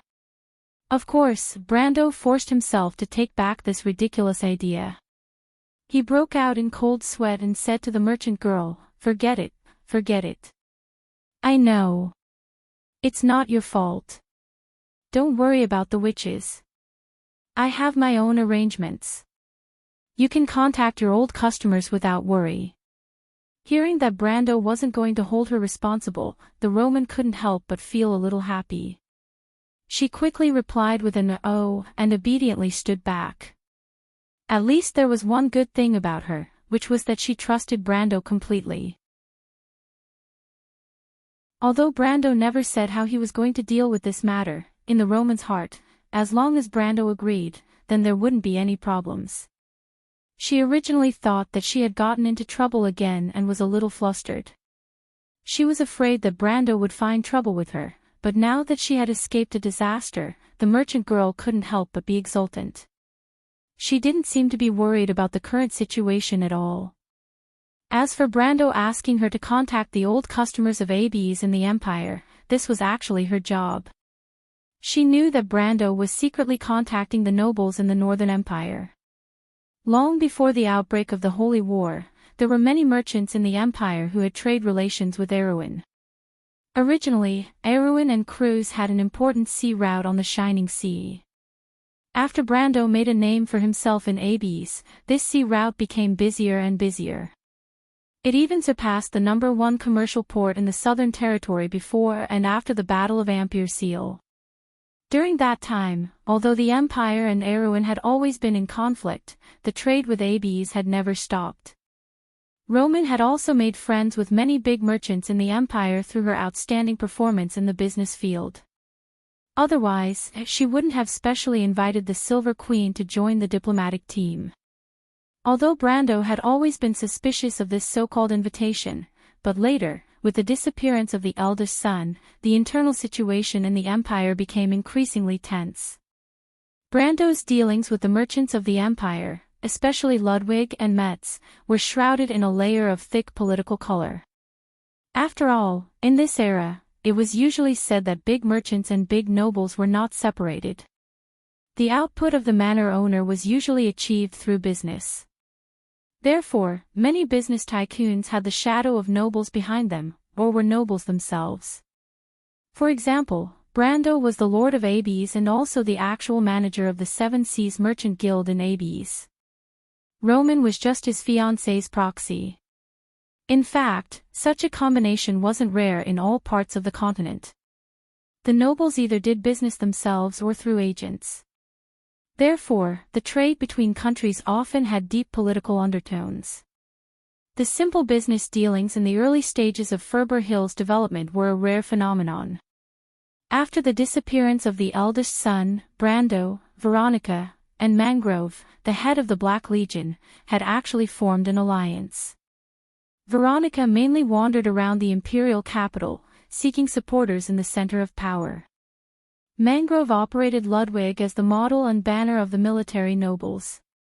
Brando began to consciously contact the nobles in the north, mainly through the Roman Channel, exerting influence on the commercial level and seeking more allies. This plan had been in progress for quite a long time, almost half a year now, and the results were quite fruitful. After all, Metz and Ludwig were originally the traditional sphere of influence of the military nobles. The abbeys that Brando belonged to only played the role of threading the needle. Veronica and Mangrove could not fulfill this role under the eyes of the Silver Queen, but the Queen probably never dreamed that the lord of a small kingdom thousands of miles away dared to plot against her. Today, for Brando, it was the season of harvest. Brando saw the merchant girl's eyes darting around without a word and knew what she was thinking. He shook his head slightly. Although the turmoil of the witches was still a problem for him, it was actually not the most important thing at the moment. After he calmed down, he actually had a plan in mind. Of the 3 witches' inheritances that had sought refuge with him, at least 2 would stand on his side, and the remaining 1 would not be able to cause any trouble. That woman called Onway, the current successor of the Witch of the Moon Cup, wasn't considered an outstanding figure in history, but she was rather famous. It was just that she was famous because she was the stepping stone of that famous arrogant woman, the Supreme Witch Micaiah. Who would have thought that in 2 lives, this woman actually hadn't made any progress at all? After all, history was inevitable. Brando suddenly thought of this sentence, and he could not help but think of the little girl he met in Shallow Water Town. He shook his head, expelled this thought from his mind, and looked up at Falerne. But before he could open his mouth, the icy wild elf lady had already spoken first. "My lord, what I want to say is similar to the Roman lady, but the target is different." Falerne paused for a moment and stared at Brando, as if she was disappointed in him for not living up to her expectations. "I want to talk about those cruise people." Chapter 990. The Kurlutz people that Falerne was talking about was naturally a group of Kurlutz southern nobles led by Count Alcon. Since they arrived at Fat Tan Port, these southern nobles were still quite well behaved at first, probably because they knew that they were already tied to Brendel's boat. The army of Jorgendy Ridge and the Lion Beast men in the south could attack the Evergreen Corridor at any time, and if they didn't hold on to Owain's fleet tightly at this time, wouldn't they be courting death? Coupled with the news of the civil war in the Bankel area, the Queen had split the Holy Sanctum and suddenly claimed to be the successor of the Darkness Dragon, which made them feel at a loss. Thousands of years of deep-rooted beliefs had suddenly collapsed, and no one could accept such a thing. Therefore, at the beginning, Count Alcon and others were considered to be united against a common enemy, and obediently restrained the low-level officials who managed Fathom Port.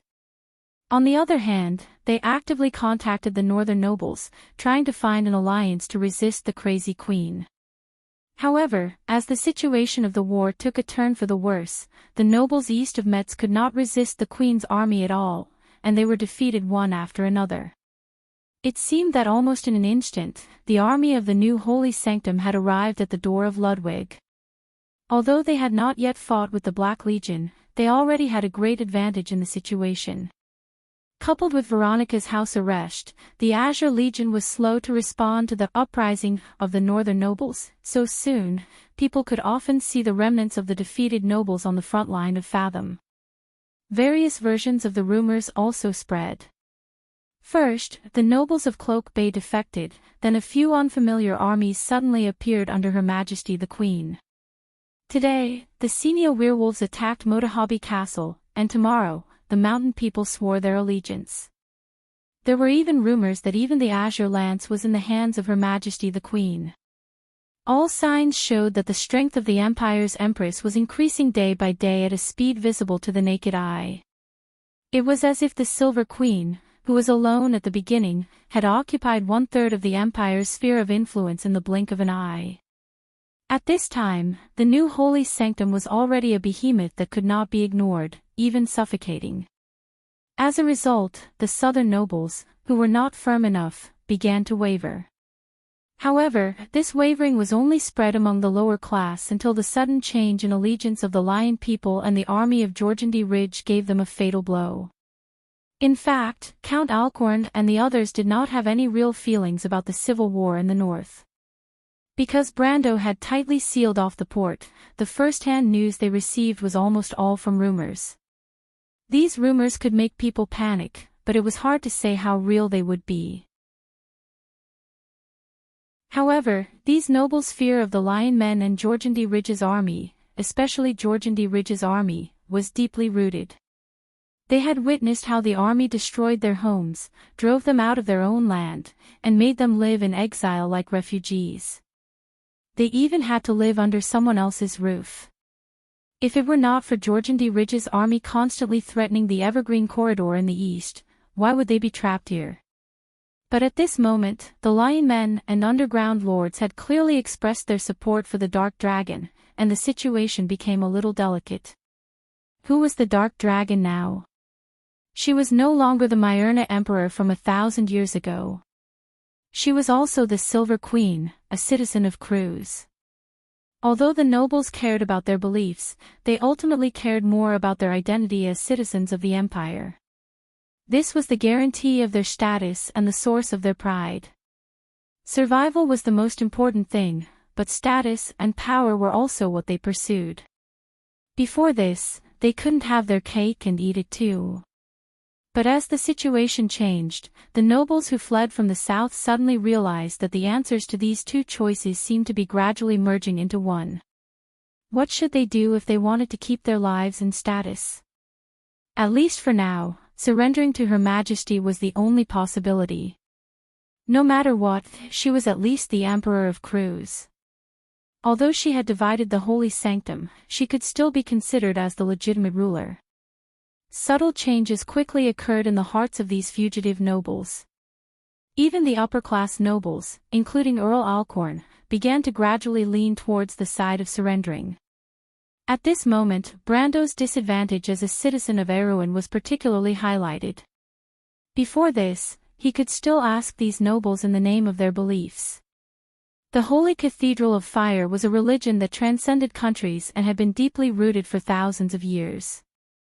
Although there were huge differences between Erewhon and Cruz, they at least had one thing in common.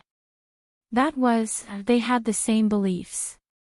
In the name of religion, it often made people ignore the differences between countries. But this reason soon became untenable because after the threat to their lives disappeared, the new religion established by the Silver Queen seemed to be less unacceptable. The difficult choice in this war had quietly become whether to reform or remain conservative. People seemed to intentionally or unintentionally avoid the Silver Queen's identity as the Dark Dragon. In fact, Brando was very clear that the current situation was ultimately caused by the lack of legitimacy of the nobles in the north. After all, regardless of the identity of the Silver Queen, she was at least the Emperor of the Empire. Although she had divided the Holy Cathedral, she did not betray the Empire. Simply put, the woman intended to put the royal power above the religious power. Although this approach was somewhat heinous, it was not unacceptable for the nobles. Perhaps, except for those who were loyal to the Holy Cathedral of Fire, no one would be willing to go against the Queen on this issue, especially in a situation where their lives were in danger. The nobles in the north stood against Her Majesty because they were supporters of the eldest son of the Emperor. However, the exiled nobles in the south did not have such scruples. Even if some of them were loyal to the Holy Cathedral, now that the Holy Cathedral was divided into two, who would they be loyal to? Therefore, this war was not on the side of good and evil, light and darkness from the beginning. It was just a pretense. This was a civil war. Brando had always been very clear about this. Although he had used this reason to fool Count Alcorn and the others for a long time, the nobles of the Empire were not stupid. It was time for them to react. It was time to give them a strong dose of medicine, Brando thought. He quietly listened to Falern's explanation. In fact, what the wild elf girl wanted to say was similar to what he had imagined. At least, it was not as unexpected as the internal strife of the witches. He even felt that the southern nobles were a little too slow. Perhaps they were scared out of their wits by the Georgandy Ridge people or some other reason. In his opinion, they should have made a fuss long ago. However, he was not worried. After Falern finished, he asked calmly, "So, what are they doing now?" The wild elf girl was slightly taken aback. She could not help but frown. In her opinion, the current situation was caused by the negligence of the count in front of her. In these days, Brando did not strictly control the news, nor did he prevent the nobles from escaping from the front lines to enter the port. He only prohibited them from leaving. The nobles of the cruise people also did not restrain them. It could even be said that they did not do anything. Other than maintaining the normal operation of the port, they probably sent messengers to contact the nobles in the north, and the rest was to study the useless stone all day long. When she thought of this, Falern felt a sense of disappointment. She felt that the count in front of her had been idle all day since the establishment of Escapades. Even though Erwin had made great achievements, in her opinion, it was only because of good luck. Or it could be said that it was all because of Amandina and the Roman girl's ability. Otherwise, it would be a problem for the territory to operate normally. She thought that after he became the count of the kingdom and also the leader of this diplomatic group, he would be more restrained. She did not expect him to be the same. He only knew how to push things to his subordinates. She was afraid that she would be better off as a count like this. Moreover, he was a planeswalker, the one who was in charge of them. This was worlds apart from the master in her mind. Falern could not help but snort heavily. What else can they do? The fleet is right above their heads. Do you think that those useless people will revolt? Of course, they are clamoring to see you, my lord. In their eyes, you are the only one who is easy to talk to. Hearing the resentment in the girl's voice, Brando smiled bitterly and shook his head. However, he was still a little surprised by the weakness and incompetence of the southern nobles. He thought that they would at least be a little more forceful, but he did not expect that Count Alcon only wanted to negotiate with him. Since they want to negotiate, Brando sneered in his heart, then let's do as they wish. He raised his head. Where are they? They are outside. They have elected a few representatives, hoping to negotiate with you. Falern replied with a straight face. Negotiate? Brando was a little amused. What do they plan to do? What do they want to talk about? Falern sneered. According to them, since Georgandy Ridge and the Lion Beast men have submitted to the Empire, then what's left is the Empire's civil war. My lord, it is no longer suitable for you to continue to interfere. They suggest that my lord send the fleet back to Erwin. Of course, my lord, you can still continue to go to the capital as an envoy. Oh. Then what about the Silver Queen claiming to be the Dark Dragon? Brando deliberately asked. Falern's face suddenly became a little strange. It was obvious that she was trying hard not to show too much disdain. She replied, they said that this matter is too ridiculous, and it might be a rumor. Brando could not help but laugh. What a rumor. He paused for a moment and knocked on the table. If that's the case, let them come in and see me. Okay, Falern blurted out, but then she was stunned. She raised her head and stared at her lord. My lord, what did you just say? Did I not make it clear enough? Let them come in and see me. But, Falern really wanted to say, but don't you usually refuse to see them? In fact, this was the source of her anger. It was not the first day that the southern nobles' hearts were shaken. In fact, they had wanted to negotiate with Brando more than once, but Brando had never cared about it. He did not even bother to restrain these people. He even gave them the excuse of not causing too much chaos in Fathom Harbor. Falerne originally thought that today would be the same way, but she did not expect that her lord, who did whatever he wanted, would suddenly have a sudden impulse to see these people again. In fact, in Falerne's opinion, what was there to see? The best way to deal with them was to capture the few who caused the most trouble and kill the chicken to warn the monkey. With how cowardly these people were, they wouldn't be able to cause any trouble. Falerne could not help but look at the lord in front of her suspiciously. Brando waved his hand and said, "No buts. Go and see the guest who arrived at the castle yesterday." That guest. Falerne was stunned for a moment before she remembered that person. He seemed to be from the northern region of Ludwig. From his appearance, she could tell that he was from Cruz, but he had a strong Fanzon bloodline. In short, he was a mixed blood. When he arrived at the castle, he claimed to be a messenger from the Black Legion. He was wearing a thick cloak that covered most of his face, as if he didn't dare to meet anyone. However, Falerne remembered that her lord had received him very seriously. Falerne was not a gossipy woman. When she heard Brando's order, she just nodded silently and was about to turn around and leave.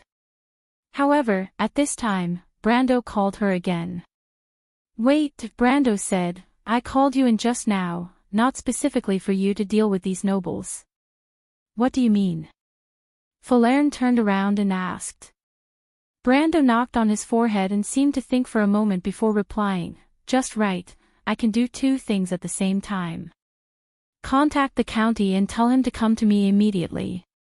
Can you find him now?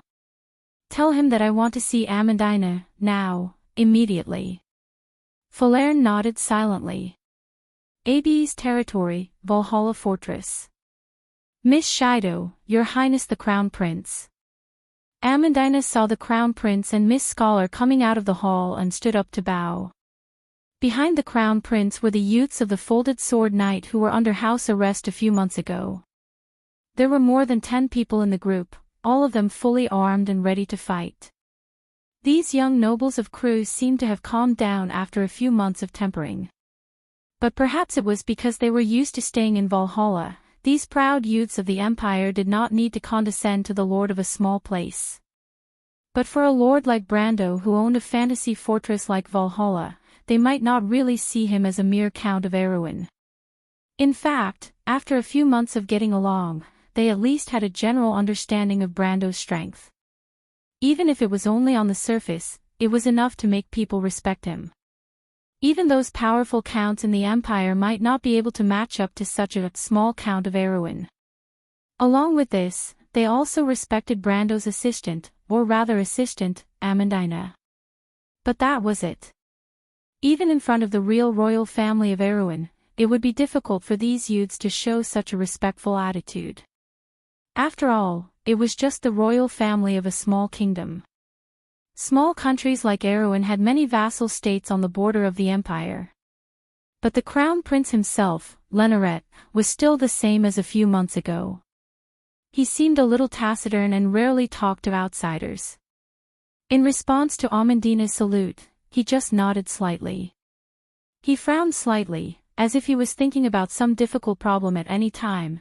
The light in his eyes was also unfathomable. He did not speak, but Miss Scholar Shido beside him had already spoken on his behalf. "Miss Amandina, is there something important that you suddenly called us for? Has the situation in the Empire changed again?" Amandina silently looked at these Cruz people and nodded. "There are some changes, but this is not the main purpose of today." She paused for a moment and said, "General Mangrove has contacted my lord." "Oh." This sentence seemed to ignite the wildness in Lenoret's heart. The crown prince raised his head at once, and his slightly deep eyes lit up. "It's time."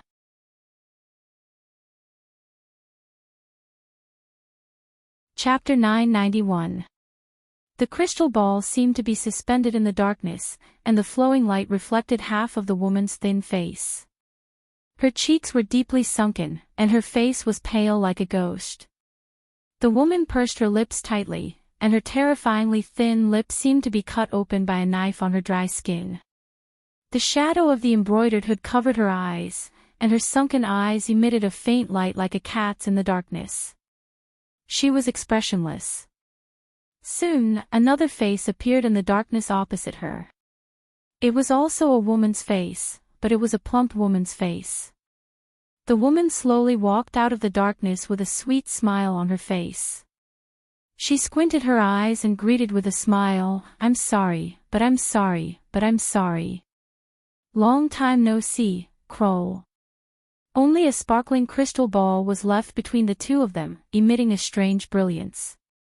The light dissipated in all directions and gradually merged into the darkness. The silence only lasted for a moment. Probably guessing that the other party wouldn't answer her, Anwei smiled. "You know, I'm waiting for your answer. The secret can't always be hidden in the forest, and the magic moon will rise one day." "What answer, Anwei?" Kroll raised his head, and his empty eyes were like two whirlpools, eyes of insight. The witches of her race could see through the vortexes and traps in time during divination, and could clearly see the riddles of the future and the past. However, only the inheritor of the Sword of the Moon had the eyes that could truly dispel the fog. It was said that this pair of eyes was taken from the giant snake Kukulal, and had the ability to see the future. The witch's voice seemed to come from the abyss of hell, and it was so gloomy that it made one shiver. "You already know the answer to this question." The plump woman frowned. "Why are you so stubborn? This isn't your character. You know that the loyalty of mortals has no binding force on us. We witches are loyal to the true master, the dark dragon, Odin, the ruler of the Myrna people, and the leader of the army. Now, the moon has returned to this land. She has returned, and the lion men, cave dwellers, harpies, mountain people, werewolves, and even the Myrna people worship her as their master. You know, the shadow of the dragon who knows everything has descended on this land. She is the person destined to be in the past, present, and future. The Witch Queen has already prophesied this. Why don't you turn back and be with me?" Kroll didn't say a word, but after a while, Anwei noticed that she was sneering. "What are you laughing at?" There was still a deathly silence in the darkness. Anwei's frown deepened. She had known Kroll for many years and knew his temperament well. The witches of the Moon of Swords inherited the power of Hattie's sixth daughter, the beautiful Tedessa.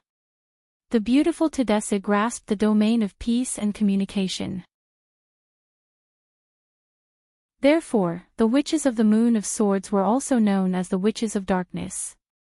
They were blind walkers in the darkness and possessed the power to communicate with the mysteries and spirits. They obtained inspiration from those whispers and made keen predictions. Therefore, the more this woman in front of her remained silent, the more anxious Anwei felt. "Baba Shah lied to us, Kroll. That young man isn't the darkness dragon. Do you know, I heard some rumors, in the Great Glacier, some ancient ghosts are awakening. None of this points to that prophecy. I received a revelation from the Seven Dragon King. She was once the strongest ally of the Darkness Dragon. Kroll, why aren't you talking? Answer me." There were rarely fierce disputes between the witches. Their mortal enemies would often use even more evil and cruel methods to deal with their opponents. It was just like the witches' motto, start by killing, end by killing. The magic of darkness had long eroded their hearts. They were cold, heartless, and indifferent to life, but they often didn't need meaningless quarrels. But today was clearly an exception. Even the dark space seemed to have sensed the tit-for-tat between the two witches. The gentle light emitted by the crystal ball had unknowingly become sharp.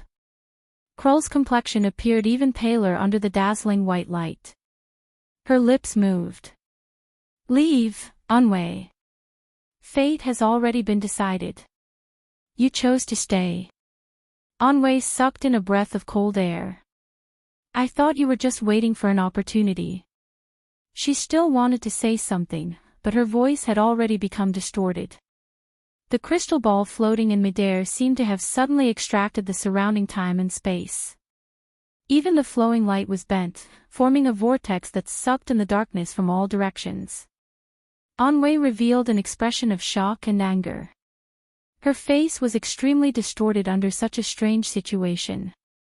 She let out a screech that changed the pitch of her voice. "This is a dream. You actually dare to peep into my dream, Kroll. How dare you?" Her voice came to an abrupt end. When the light of the crystal ball was distorted to the extreme, the entire pitch-black space shattered into pieces. Anwei exploded like glass and then dissipated into the darkness. After an unknown amount of time, the thin woman opened her eyes again. Her forehead was covered in fine beads of sweat. She was in a small tent with Baba Shah and the sugar jar beside her. "What did you see?" Sugar Jar hugged her seemingly inexhaustible candy jar and looked curiously at the mysterious woman. "A dream about the future," Kroll replied expressionlessly. "You saw Anwei.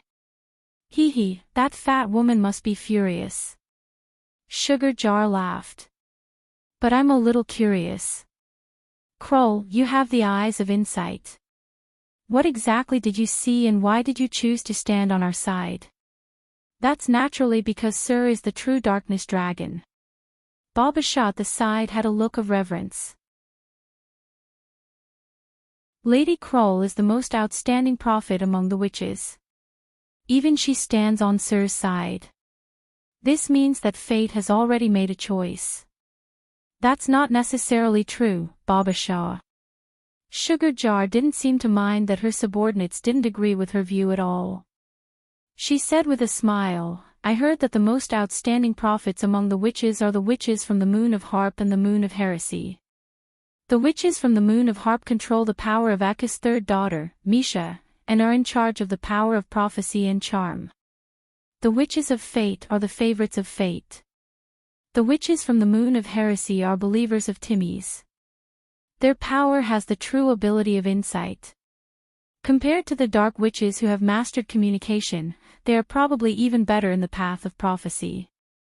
Now, the witches from the Moon of Harp have yet to appear, but Timmy's witch, Roya, has already stood on the side of the Silver Queen.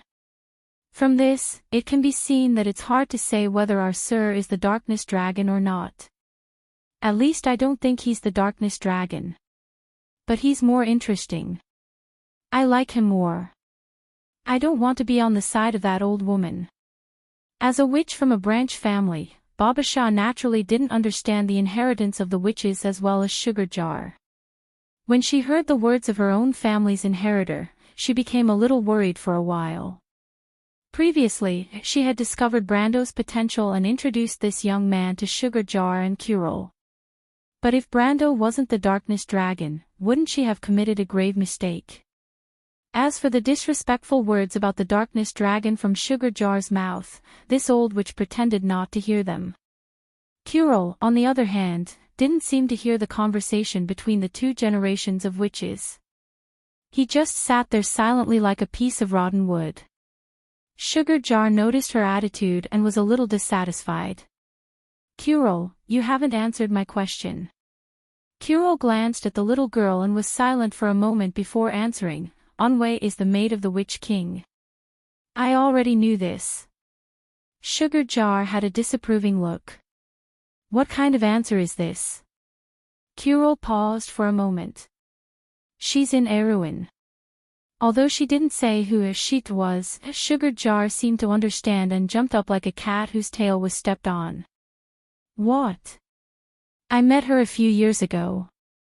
She brought a little girl with her. That little girl has a name, Sophia." She paused for a moment. "It's not a changed name, it's her real name." The 13th month. Sugar Jar sucked in a breath of cold air.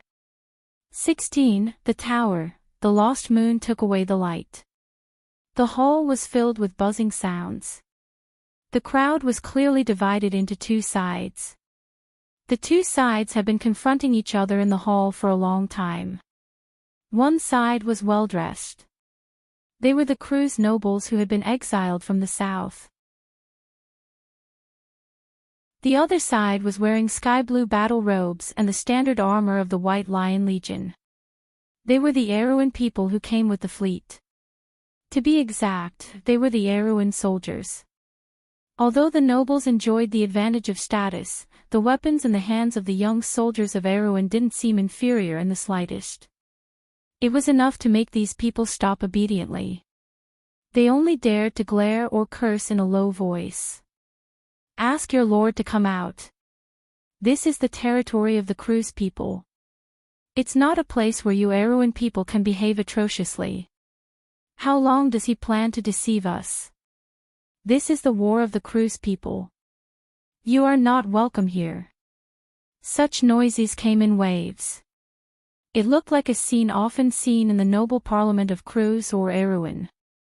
Perhaps in normal times, the nobles with a little bit of status wouldn't roll up their sleeves and do such things in person. But today was different. Their servants were either arrested by Brando or forcibly incorporated into the local garrison controlled by the Erewhon people. If they didn't do it in person, perhaps no one would do it for them. But among the crowd, there were still a few people with high status. To be exact, there were 5 people. 5 nobles elected representatives to negotiate with Brando. They were Earl Alcorn, Earl Jean, Sir Foss, Baron Tyrion, and Knight Rogers.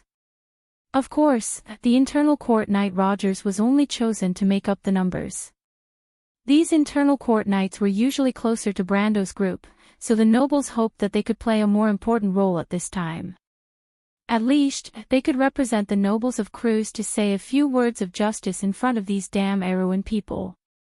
But compared to the excited nobles, these 5 people were more calm.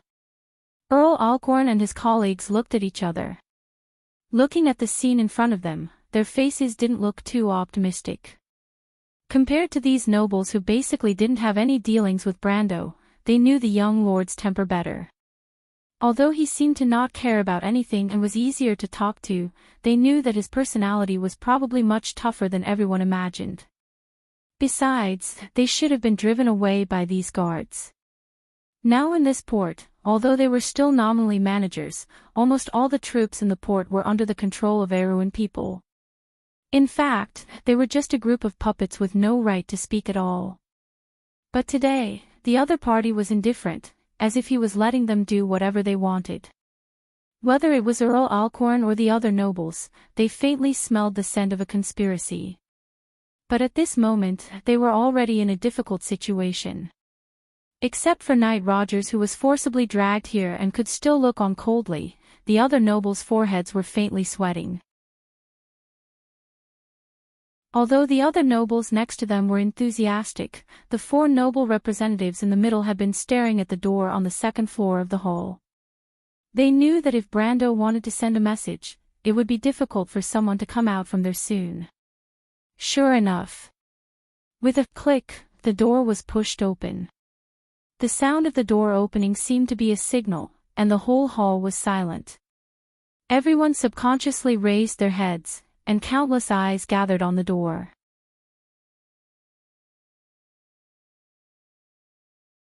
Chapter 992. Under the watchful eyes of the crowd, the door on the 2nd floor slowly opened. However, the one who walked out from behind the door was not Brando or his attendant as the nobles had imagined. Instead, it was a trembling nobleman in a noble's robe. His hair was gray, and his face was full of wrinkles and age spots. Everyone was stunned because this man was the Castellan of Metz City, Baron Ludwig Metz. In the silence, the Baron slowly walked to the handrail and glanced at the crowd with a dignified look. His eyes only paused for a moment on Count Alcorn and the others.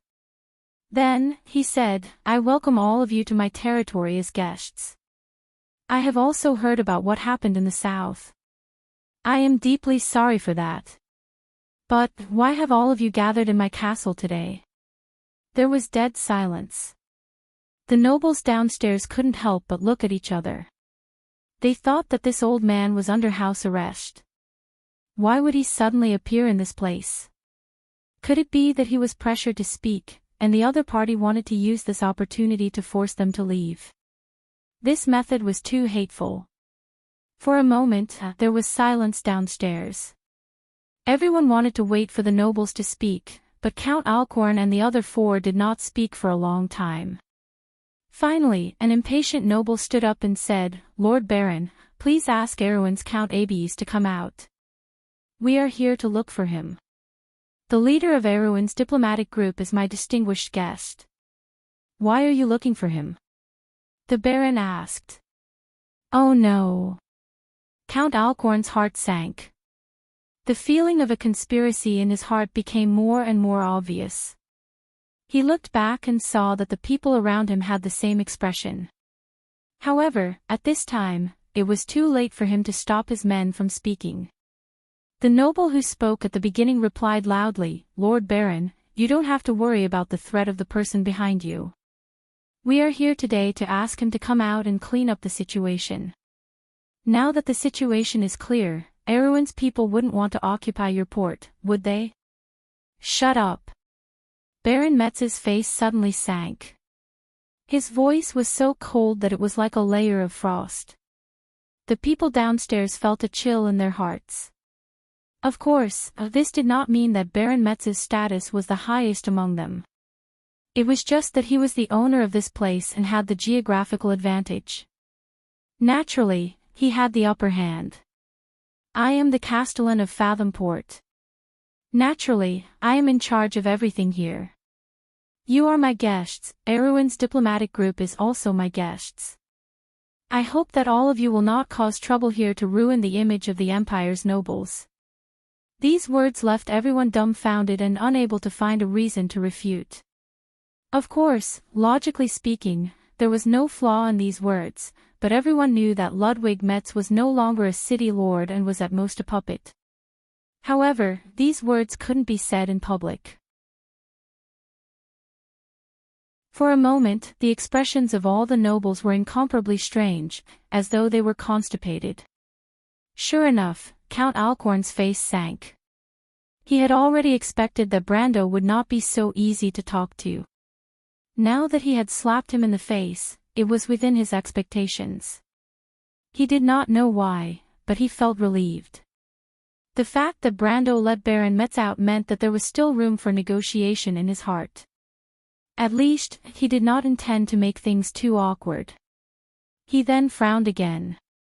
But this kind of trick was after all a small trick. If Brando did not want to see them, he could have just driven them away. There was no need for him to play this kind of trick. Although small tricks could fool people for a while, at this time, it would only make people look down on him. Or did the young man have other intentions?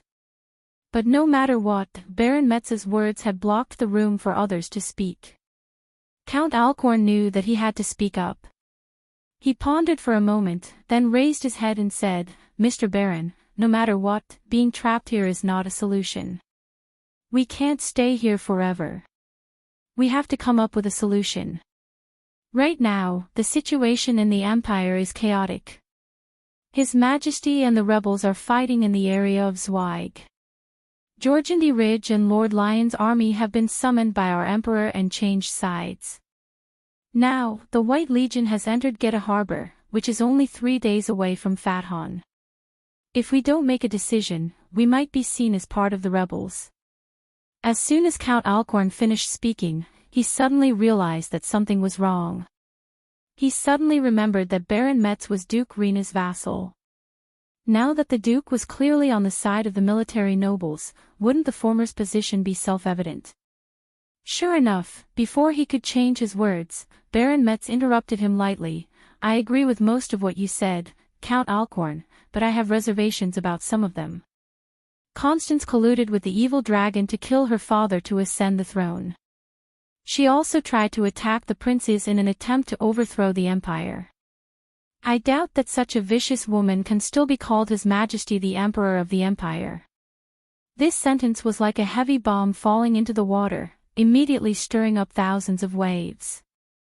The nobles were in an uproar, whether it was the words from Baron Metz's mouth or Baron Metz's audacious behavior.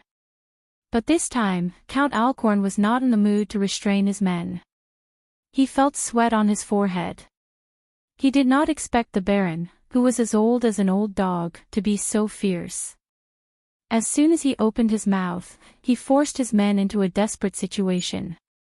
Count Alcorn almost wanted to reach out his hand to wipe the sweat off his forehead. After calming down, he sighed and said, "My lord, please watch your words." Count Alcorn sighed and said, "Count Alcorn, please pay attention to your words." "What, Count Alcorn, you don't believe my words?" Baron Metz sneered. "Of course, there may be some rumors that are unfavorable to Her Majesty the Queen, but that's just the enemy's way of deceiving the world." "It's not worth mentioning." Count Alcorn's words suddenly came to an abrupt halt. He suddenly realized that the city lord in front of him did not seem to be forced by Brendel. If the other party was just a puppet, then there was no need for him to go to this extent just because of a verbal dispute.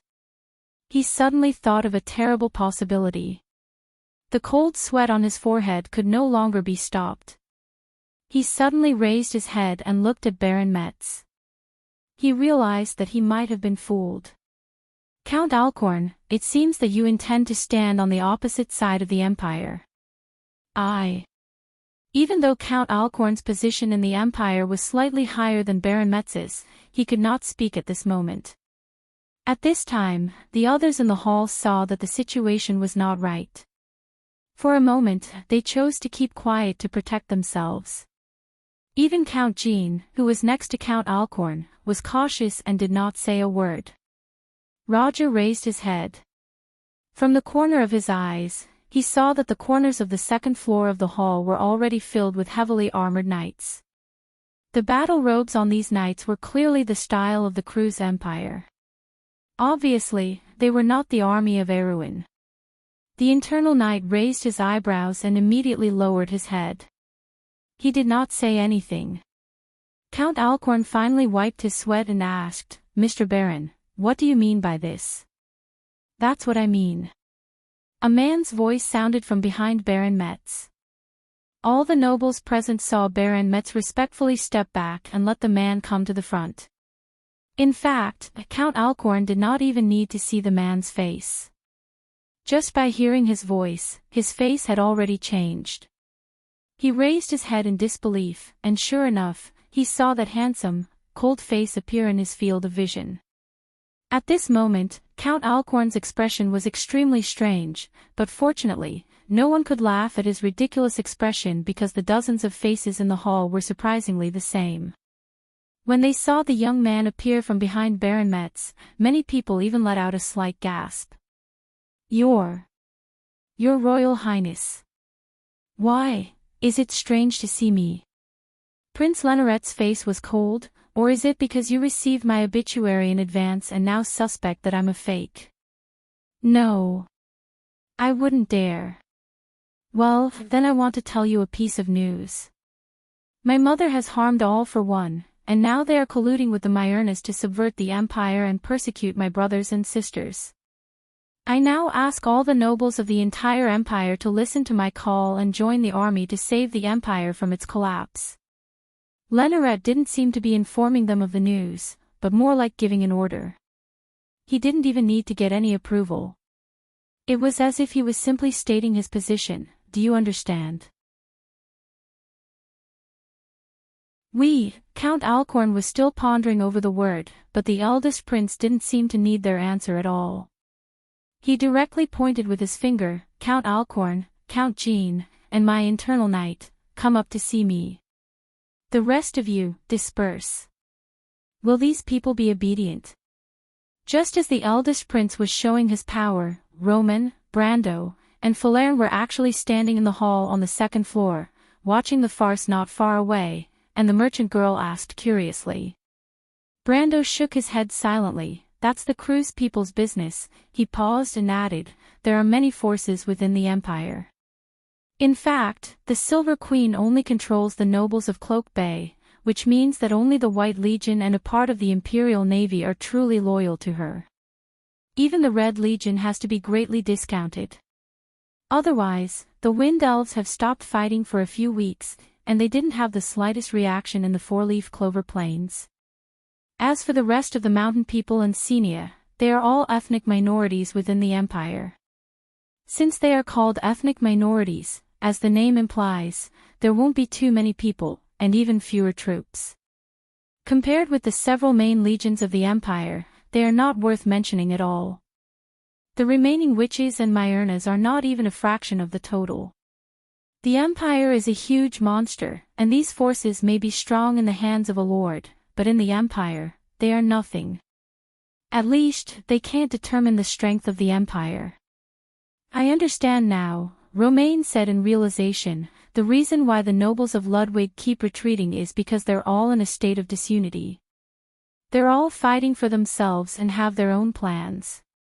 It's like a business investment that doesn't have a clear goal and is fickle. Naturally, it'll lead to failure. Smart, Brando praised and patted Roman's forehead, causing the latter to glare back at him. He smiled and said, "There are many rebels in the empire, and the number of people loyal to the Holy Cathedral of Fire is much more than you think. It's just that these forces are too scattered, and any one of them will not be a match for Her Majesty. Everyone has the idea of protecting themselves, and this is not surprising. In the case of absolute strength, except for a few extreme cases, no one will choose to die in vain. But if the strength is not as great as you think, then it's different. Now that we have a common interest to rely on, it's different." A common interest to rely on. Falern looked at Brando strangely. "My lord, are you talking about the eldest son of the emperor?" Brando chuckled. "I've said it before, this person is a rare commodity." "Brando, when did you say that?" Romain raised her eyebrows curiously. "Of course I did. Why else would I keep him here?" Now that his bluff was exposed, the young count couldn't help but feel a little angry. "You should know that at that time, it wasn't easy for me to hide the whereabouts of the next successor of the empire. Furthermore, it was a huge political and diplomatic risk. If it weren't for today's benefits, how could I have convinced our stubborn princess?" Out of his familiarity with Brando's character, the Roman looked at him suspiciously, but Falern seemed to believe him. The wild elf girl frowned slightly. "The forces in the Cruz Empire are intricate and complicated. Which ones are loyal to the Silver Queen, and which ones are loyal to the eldest son of the Emperor? What are their relationships? My lord, have you investigated all of this?" "Of course," Brando sighed, "the Cruz Empire is too close to us, and the Empire is too strong. We cannot understand ourselves, but we must understand the Empire." Falern was silent. She was born in Eloranta, a place that stood aloof from worldly affairs. Later on, like many other wild elves, she traveled to White City with her younger sister. There, she joined a mercenary group and became a mercenary wizard. The 10 cities area was also filled with various forces, and the city-states were often at odds with each other. However, as a mercenary, she often did not need to consider so many things. It was also difficult for her to experience the feeling of treading on thin ice all day long.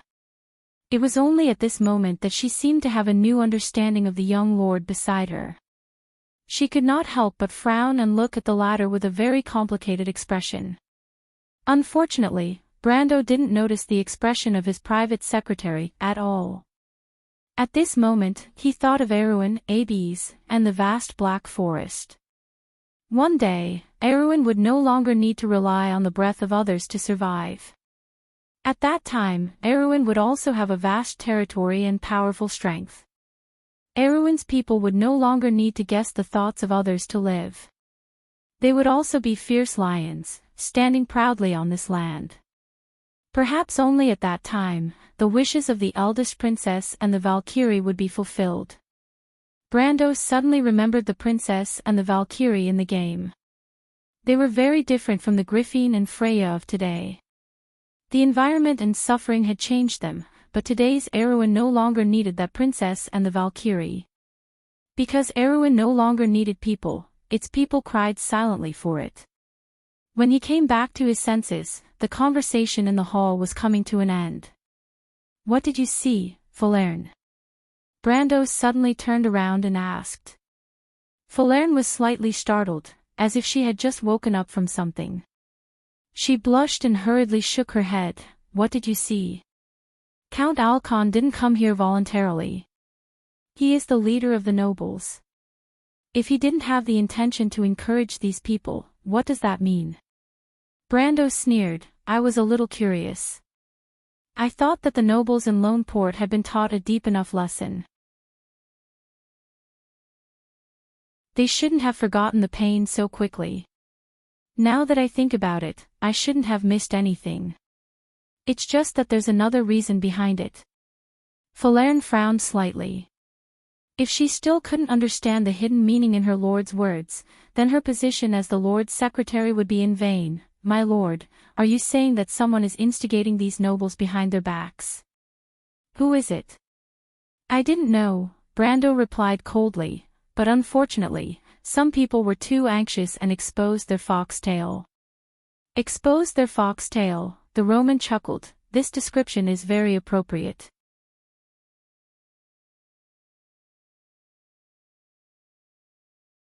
Chapter 993. Anwe let out a scream and immediately woke up from her meditation. The meditation of a witch was very different from that of a wizard. A wizard's law magic required them to use their law threads to restrain the manic magic in order to prepare a day's worth of spells. This was a dangerous job, so they needed sufficient rest and a quiet environment. However, the power of the witches came from the projection of magic in Wonde, the 12 magic moons. There were 13, including the Black Moon. The first generation of witches had built a kingdom of witches in this shadow world, the Bunossen. This was a kingdom where pure magic and the spiritual world intertwined. It did not exist in the material world, but every witch had to immerse their spirit in it. During the day, they were active in the real world. During the night, they would enter the kingdom of witches from their dreams and communicate in whispers in the spiritual world. However, the shadow world was even more absurd and dangerous than the real world. In the world of dreams, the slightest carelessness would cause one's spirit to be lost in the depths of the darkness.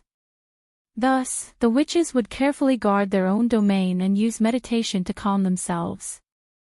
This was an important ritual that could not be failed. Once it failed, the consequences would be very severe. Very serious. Kuro. The witch let out an unforgettable cry of anger. You deserve to die. A few young witches rushed in from outside the tent and looked at the disheveled Anwe in panic. Anwe pointed at them and sternly said, Quick, kill that cat. Outside the tent, there was a curved maple frame with a golden cage hanging from it. Inside the cage was a black cat. At this moment, the black cat was restlessly circling the golden cage with its back hunched. All the hair on its back stood on end. Its green eyes stared at the corner of the tent as it bared its fangs and continuously let out mournful screams.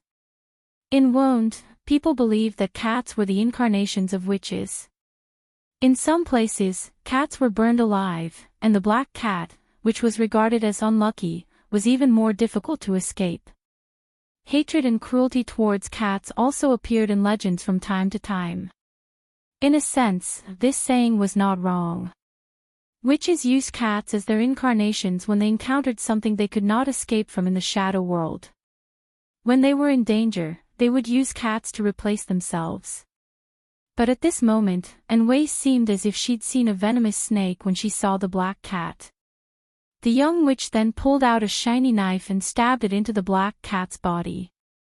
The black cat let out a strange scream and fell into a pool of blood. The young witch then stabbed the cat an inch behind its right front foot. The bottom of the cage was now covered with sticky blood. The other two young witches immediately drew shadows on the ground. The obscure characters began to perform the dream-devouring technique.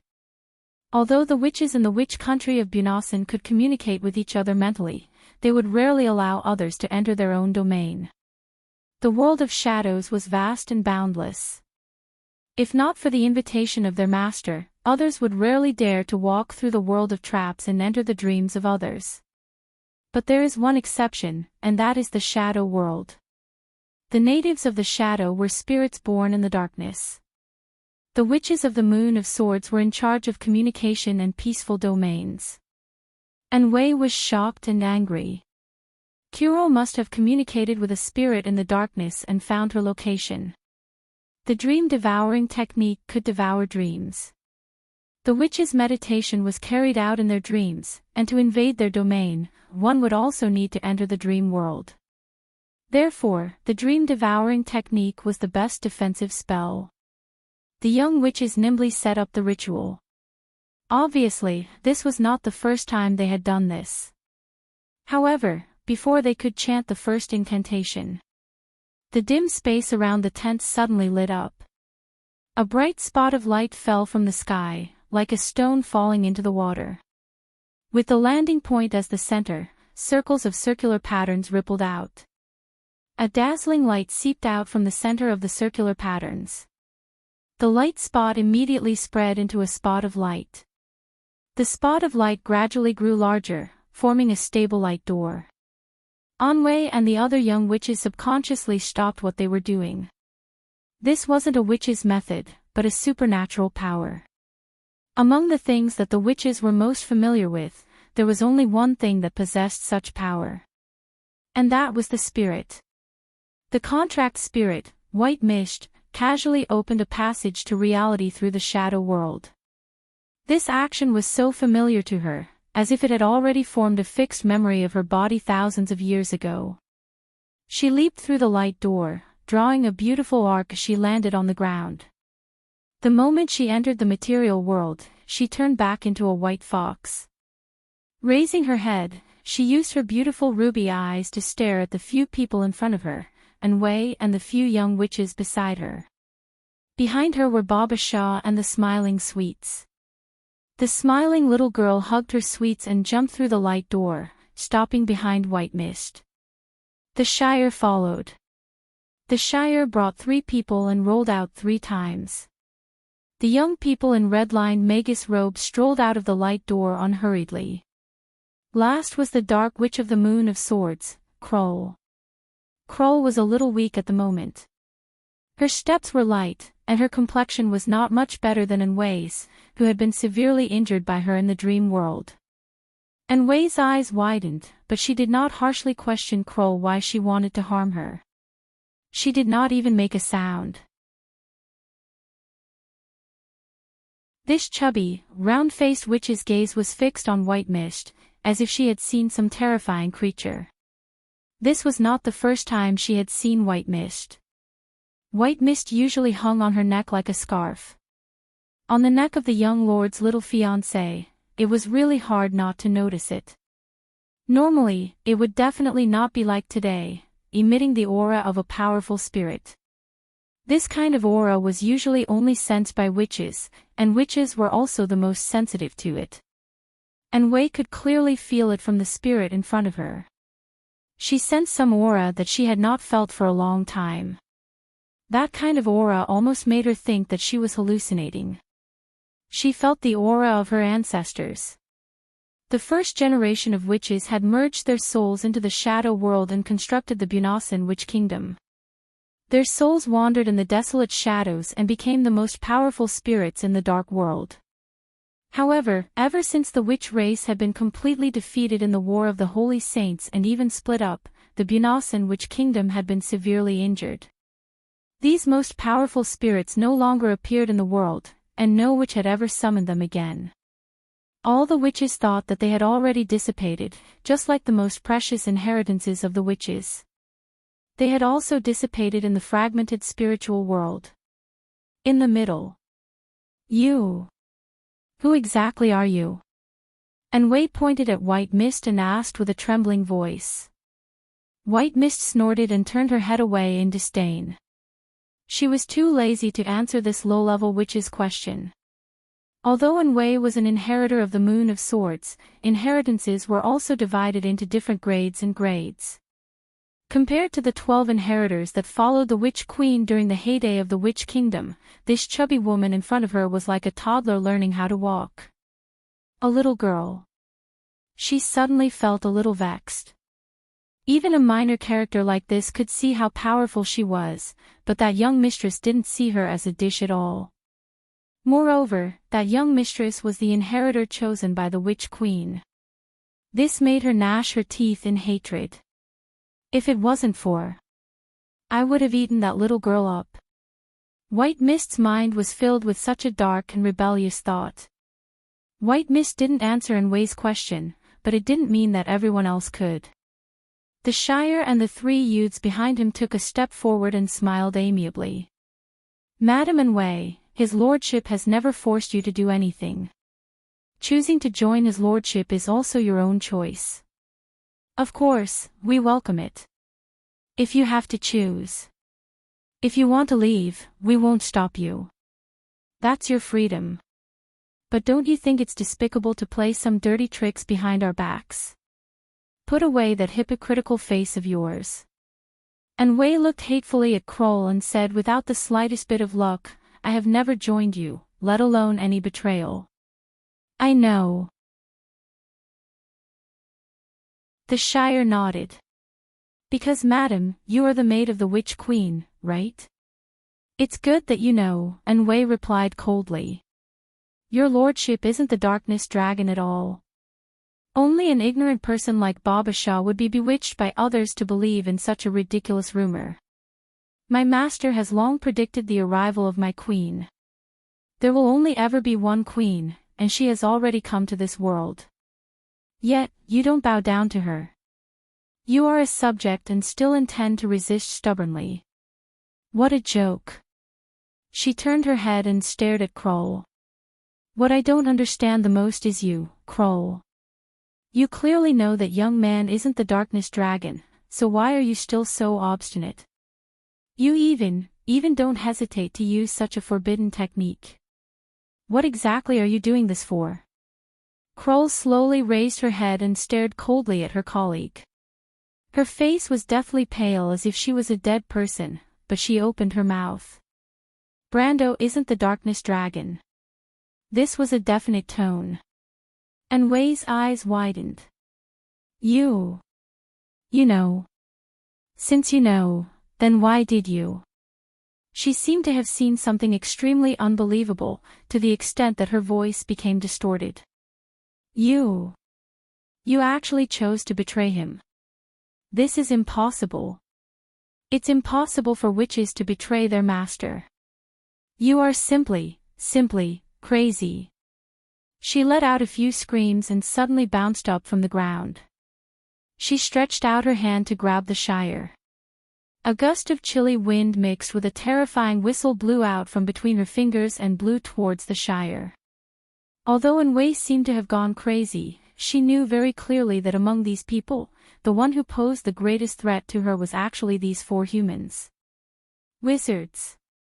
Among all the spellcasting professions in Wonde, there were two professions that were most proficient in combat. The first was the elementalist. Due to the great power of elemental magic, most of it was offensive magic. The second was the law wizard.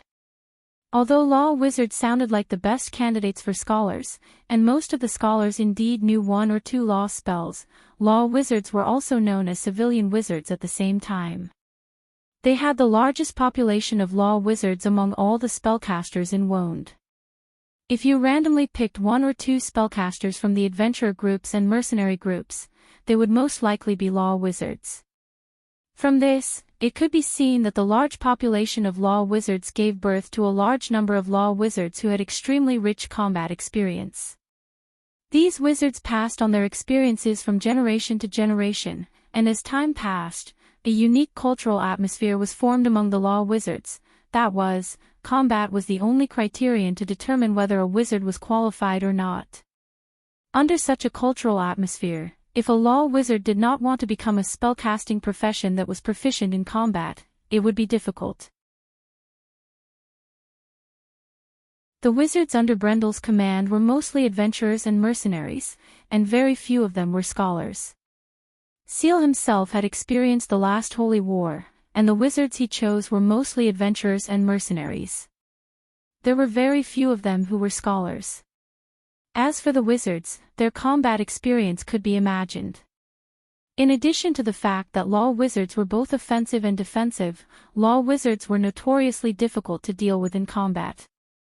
Although the witch's rune magic was strange and powerful, it was more of a secret method. They did not have the advantage in a direct confrontation. Thus, Onway was very clear that if she wanted to win, she had to catch her opponent off guard and make the first move. The first thing she did was to cast the 5th circle Touch of Ice. In the 12-circle rune magic system, the 5th circle magic was not very powerful. Most witches who were at the peak of the silver level could cast it. However, this witchcraft was one of the rare direct attack witchcraft, and its effect was very practical. It was a spell that directly attacked the soul, and it could freeze the soul for a short period of time, and it could even kill opponents who were weaker in strength.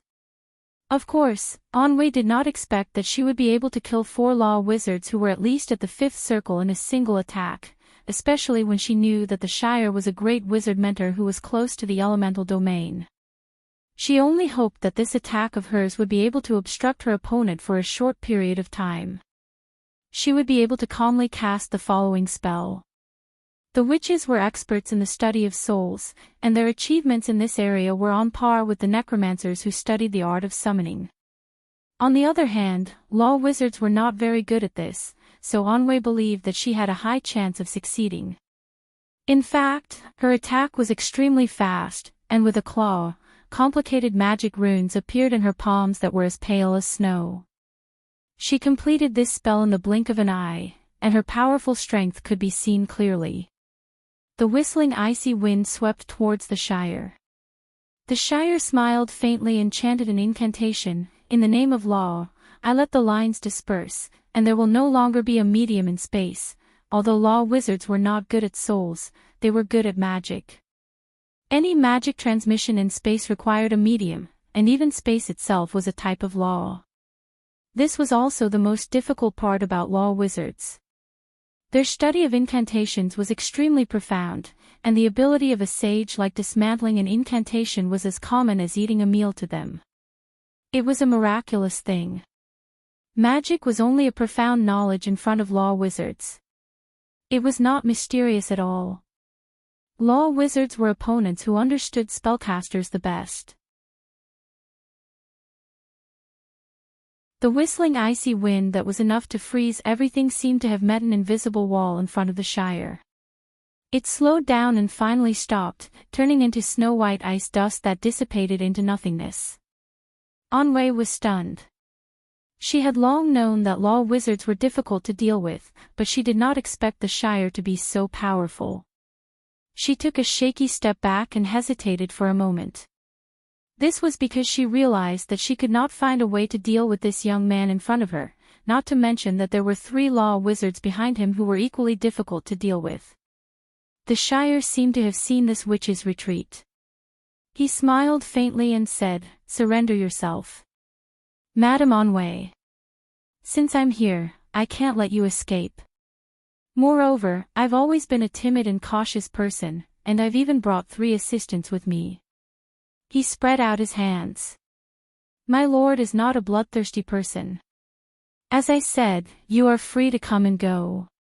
However, the current situation is not very suitable.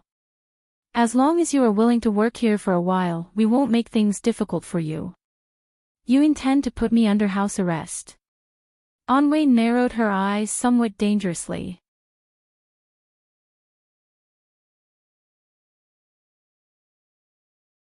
Chapter 994. In the hall of the Valhalla tree, the hall was silent for a moment. Amandina slowly put down her hand, the prismatic crystal in her hand emitting a faint light. Amandina's eyes also emitted a faint light, but she did not say a word. The princess looked at her from the side and asked softly, "What's wrong? What did Count Tonajul say?" "The Empire. How is the situation over at Metz? Are the Count and the others doing well? Is the situation irreversible?" Amandina's eyes instantly regained clarity. She seemed to have come back to her senses and suddenly realized something. "What? No, it's nothing, the Lord and the others are doing well. There was a small accident, but the situation is still under control. She was silent. Brando rarely talked to her about her father, but just now he asked her about her father in a serious manner. Amandina, there's something about your father that I want to talk to you about. Are you familiar with your father's life? Familiar. What I mean is, your father was a keen adventurer, but do you know where he went when he was alive? I mean, where are the strange places? Is this important, my lord? Very important. For now, Amandina, I suspect that your father's death is not that simple. Amandina's heart was in a mess. She silently clenched the crystal, the sharp point piercing her skin without feeling it at all. Her father's death might not be an accident, but a conspiracy. Conspiracy, this word jumped in her mind. Her childhood memories were very simple. At that time, she lived with her family in the Stone District. It was not a noble district, at most, it was a place where the middle class of Braggs lived. When she was a child, her family's life was quite good. It was a carefree time. Her father was a respected gentleman, and people called him Sir. According to her mother's description, their family was indeed considered noble. Their family had a glorious time, and their ancestors were once knights of the kingdom and had made outstanding achievements. But that was it. Her father was indeed a keen adventurer, and spent most of his time outside. He had been to many places, and Erwin had almost left his footprints everywhere. He even went abroad a few times, such as the Empire and the Duchy of Great Antler. But Amandina did not know the specific places he had been to. She remembered that her father loved to tell her stories of his travels when she was young, but out of a rebellious mentality, she did not deliberately record them. She only remembered that there was nothing too special about the places he went, what kind of beautiful scenery he saw, and a few times he encountered danger, but it was very normal. His father had a few friends, but most of them were not fixed. They were just traveling friends, so it was unlikely that they would fall into a trap. There was something special about her father. Amandina remembered that he seemed to be particularly interested in collecting stones from all over the world, from agate, obsidian, chalcedony, and all kinds of raw stones.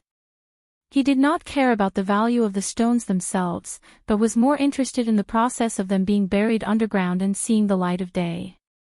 No one knows what kind of soul-stirring beauty is hidden in these ugly stones, Amandina. They may be worthless, or they may be worth thousands of gold, but that is not important. What is important is that every stone that is buried deep underground has seen the light of day. They have witnessed a period of history, and compared to this long period of time, our lives are as short as an instant. She remembered that her father was a devout follower of the Friars of Gaia. In addition to Martha, the friars also believed in Martha's follower, the goddess of earth, Gaia. Her father was passionate about unearthing the gemstones buried deep in the earth to feel the history and emotions contained in the stones. Amandina suddenly remembered that one day, her father brought a gem that she had never seen before to her and brought it over to her. Amandina, this stone is called amber.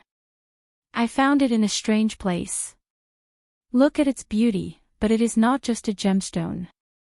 Amandina, do you know that there are many gemstones in this world that contain unimaginable magic, and amber is one of them? Magic?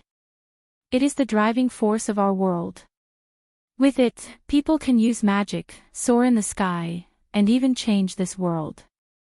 With it, I can become a wizard, father. No, Amandina. For wizards, magic is a privilege that only a few people have. But this stone is different. The people of Zell invented the Magitech, and this stone will eventually change our world. This is amber. Haha, this is an amber ore, Amandina. It's still far from being an amber ore, but it doesn't matter. These amber ores contain a great secret. It's like a key, and one day, we'll be able to see the real amber ore, Amandina. Yes, father. It was as if a door had suddenly opened in the darkness, and the memories flowed out like a silent stream. Amandina slowly opened her palm and lowered her head. The diamond-shaped crystal shone in the dim light. This was a long-distance projection crystal made from mana moonstone. It was a true magic gemstone, but it was far less beautiful than the amber gemstone that her father gave her that afternoon many years ago. The magic gemstone was the crown of gemstones, and the amber gemstone was the brightest star on the crown. After that, her father began to become more and more obsessed with exploring, and the time he spent at home became less and less. Every time, he would take a large sum of money from home. The neighbors whispered that her father had a mistress outside, and her mother became more and more depressed as the days passed. It was at that time that her impression of her father gradually changed.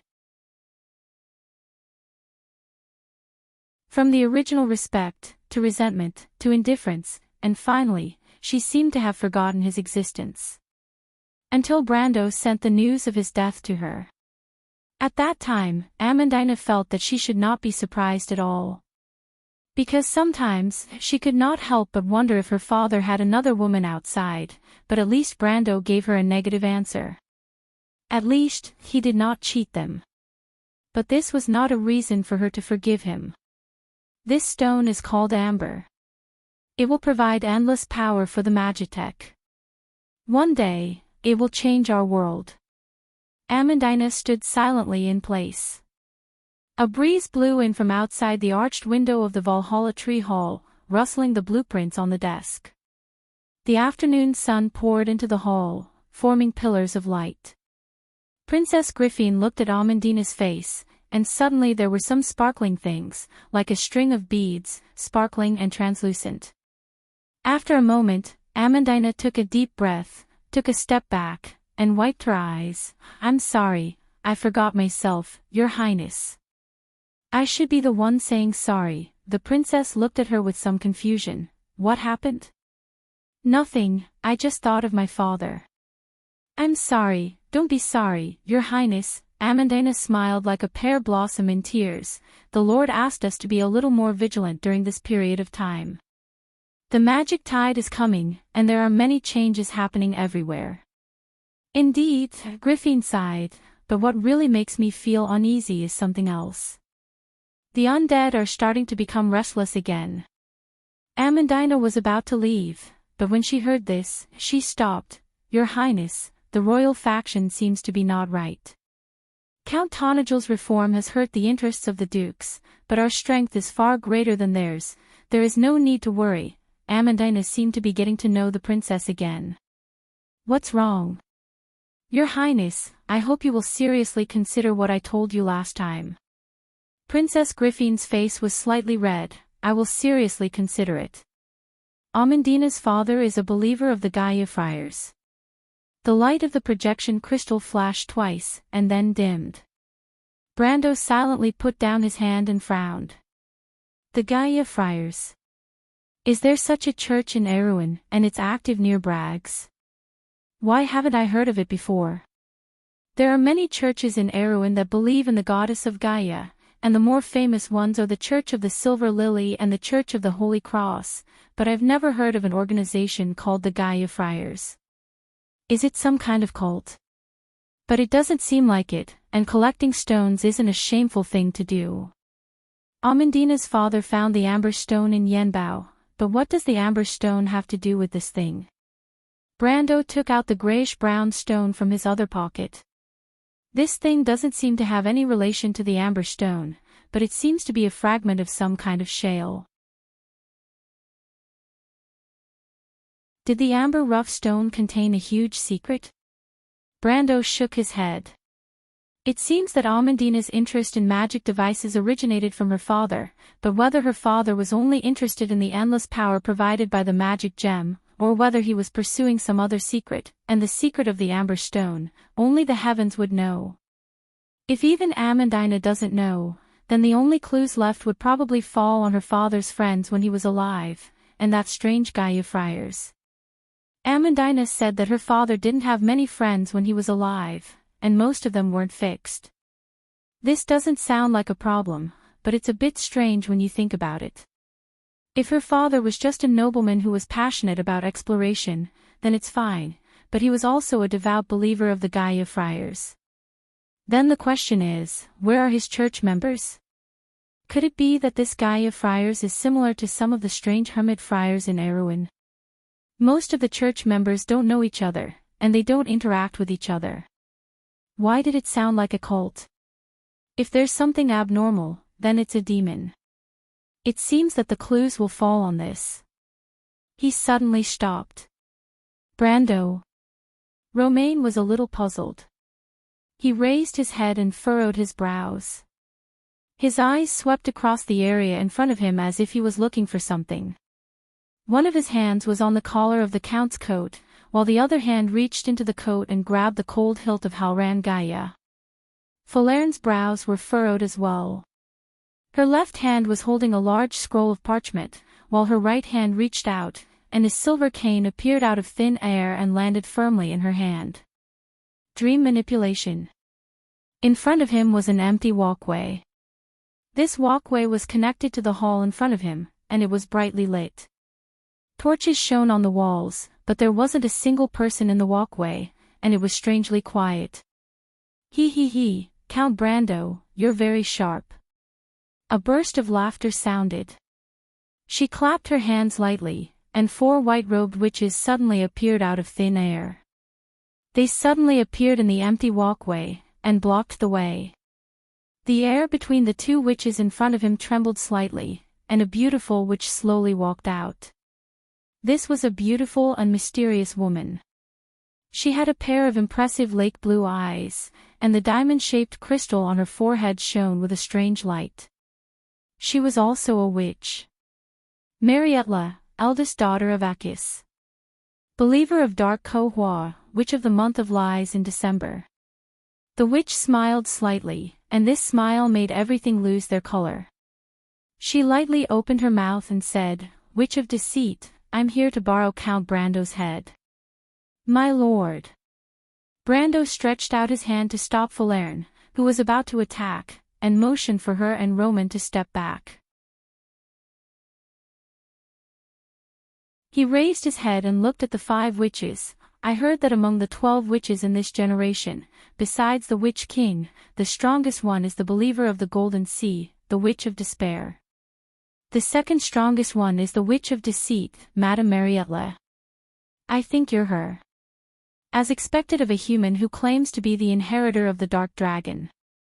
You know us quite well." Marietla praised with a smile. "Claim to be."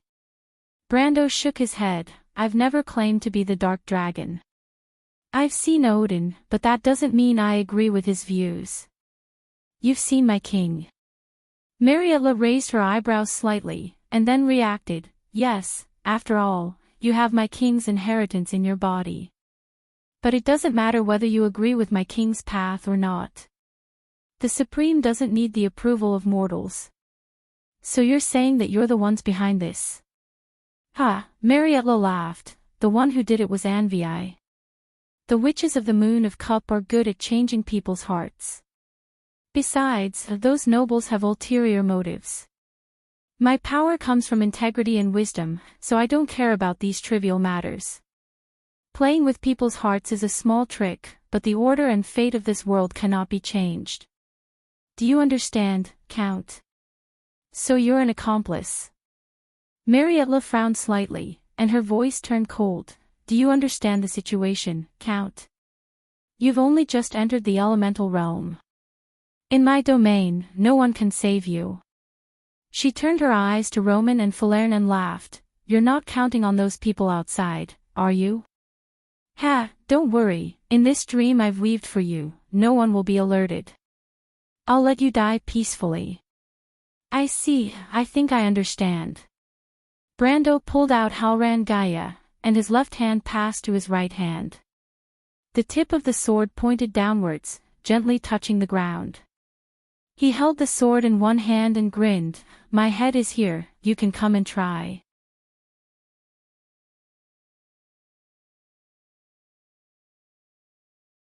Chapter 995. In this era, the world presents its broken fate to the world. Lies, hope, truth, faith, and history that has been deliberately covered up are intertwined and complicated, making it impossible for mortals to make a choice. Therefore, right and wrong are especially important and precious. This was a starry sky that was completely different from Woned. The horizon was like a pitch-black sphere with nothing in it, and the vast starry sky was inverted on this sphere. The 12 moons were parallel to the sky, and with their own trajectories, they formed 12 star fields. In these star fields, countless stars shone. However, among the stars, some were brighter than others, and some were dimmer. They were constantly extinguished and lit up, just like the lights of the mortal world. Noodle looked up at the starry sky, and her face shone. The starlight outlined the curve of her face, and her ivory skin. Finally, it sank into her light silver eyes. She was a bit intoxicated by the starry sky. She had been traveling for years, but her appearance did not change much. She was still the same as when she was in her 30s. She even had to use magic to make herself look more mature. Her long hair was like a silver waterfall, and a pair of amethyst earrings shone on her earlobes. Below the crystals, there were some fine golden tassels. Teacher. A 15-year-old girl appeared behind her. She then lowered her head deeply and bowed. The young girl looked ordinary, and her appearance could not be considered outstanding. However, she had a special temperament that made people feel unfathomable. She was very quiet, but this kind of silence could not be said to be cold. The young girl's emerald eyes did not carry indifference or arrogance. There was only quietness, as if she was always awake and rational. This magnificent starry sky was no different from a rock in her eyes.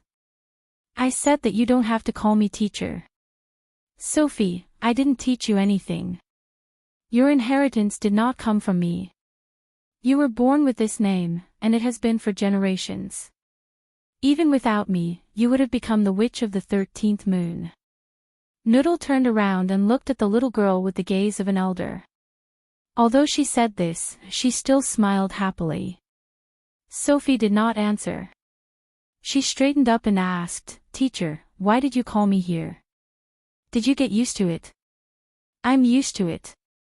The climate of Tonajol and Tosankard is not much different. Under the influence of the same order, and under the protection of the World Tree, the Senians there are not too affected by the outside world. I didn't encounter any difficulties, that's not what I'm asking you. Noodle shook her head in dissatisfaction. I'm asking if my Sophie has found someone she likes in the new environment. The girl sensibly shut her mouth and pretended that she hadn't heard the question. All right, don't be angry. Noodle knew her student's temperament well and smiled mischievously. I called you here because tonight is especially important. Look at the starry sky. This is probably the last time you'll see such a starry sky. Sophie, take a good look. Tonight may be the busiest night in the Witch Kingdom since the War of the Holy Saints. Many interests and conspiracies will be staged here, and the stars will be extinguished and then lit up again. An old era has passed, and a new era will rise from its ruins. The tide of magic has begun. Hundreds of billions of stars were reflected in Sophia's eyes. Hundreds of billions of stars were burning fiercely, telling a long story. The light of the Sirius constellation began to dim, and in contrast, the light of the narrating star began to waver. Lonely High Hill. Mephistopheles sat on the edge of the bed. He reached out and picked up his sword.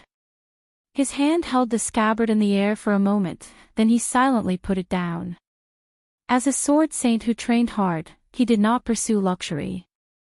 The room he requested was always small, simple, and without any unnecessary decorations. Although he had an exclusive training room, he did not live there. His room only had a bed, a desk, and a chair.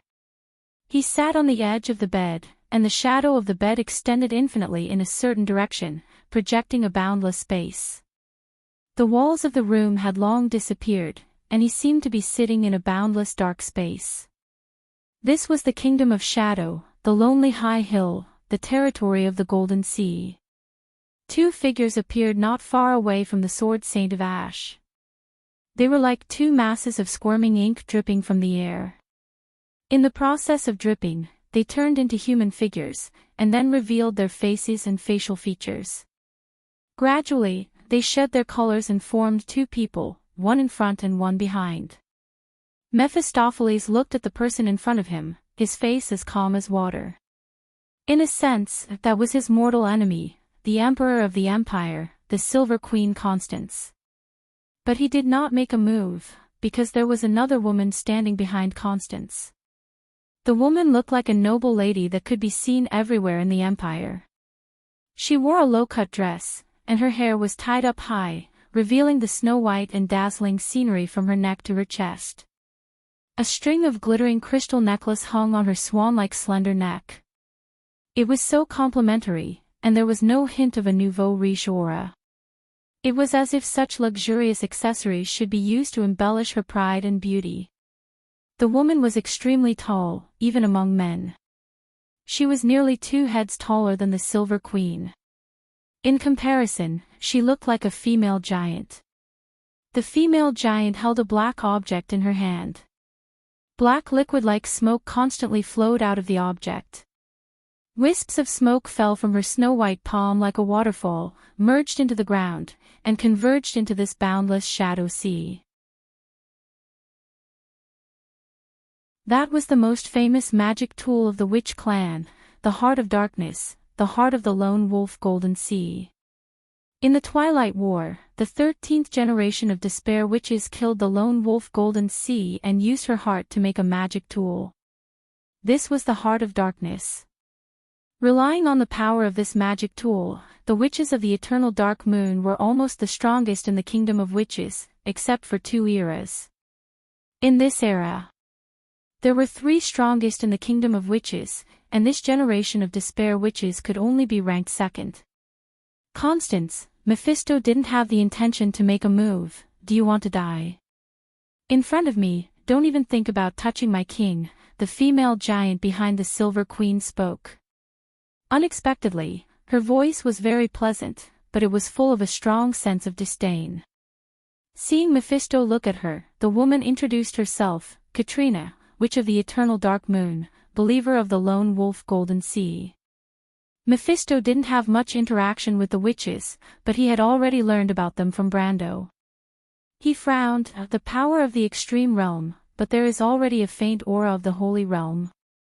The female giant still wanted to say something, but Constance had already reached out a hand to interrupt her. The Supreme of the Empire calmly looked at Mephisto and smiled, Grand Duke, although I have heard of your name long ago, this is the first time I have seen you in person.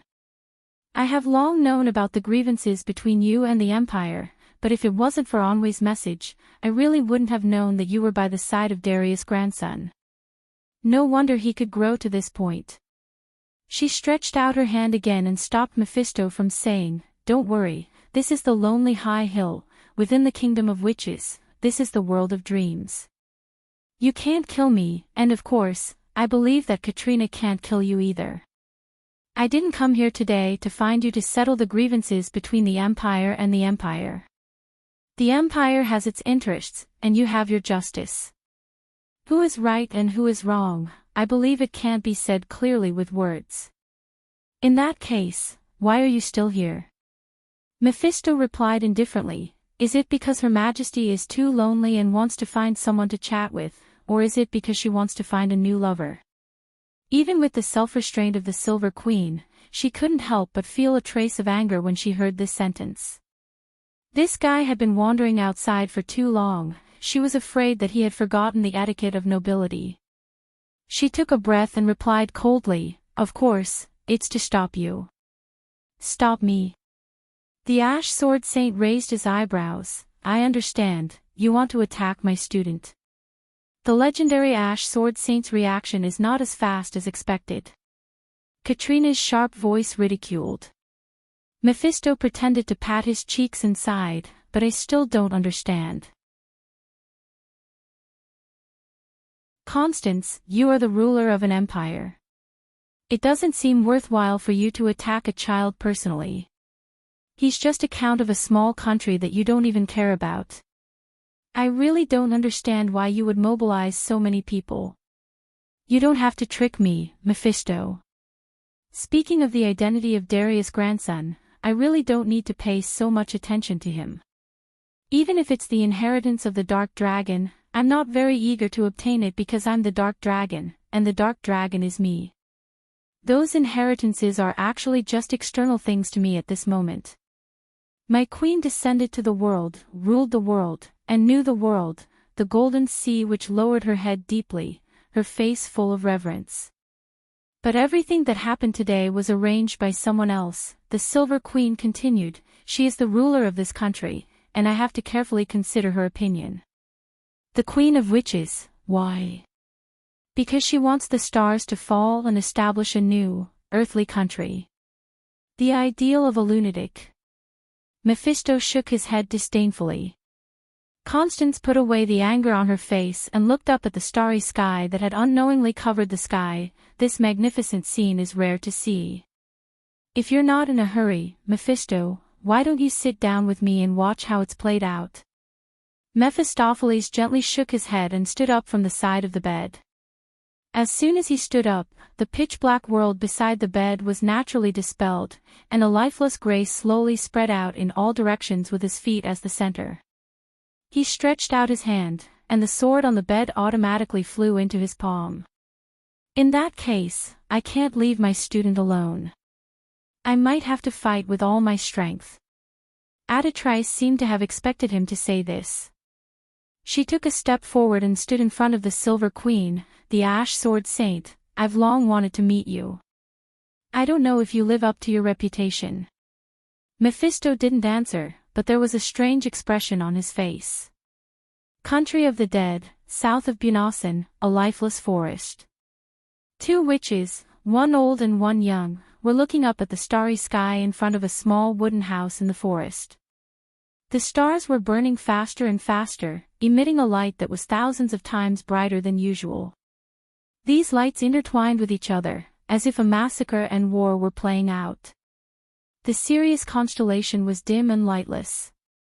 The moon of the sword was actually shrouded in a huge shadow. The light of the narrating star was on the verge of collapse. A meteor streaked across the star field she was in. That was her companion star, and it had already disappeared into the endless darkness. In the twinkling starry sky, small patches of emptiness began to appear, as if the universe had burned out, leaving behind only ashes. Kroll, you're courting death. And Wei let out a miserable and furious howl that was like a she-wolf that was on the verge of death. Her face was covered in blood as a wound down her face and took away one of her eyeballs, whereas, the other wound was on her chest. That place was badly mangled now, and only a deep hole was left. The ice-cold corpses of a few young witches were strewn around the tent. The traces left behind by the previous battle had deeply changed this area. After the magic power dissipated in mid-air, it plowed out crisscrossing ravines on the ground. And Wei suddenly laughed out loud as if she had gone crazy. Ha ha ha.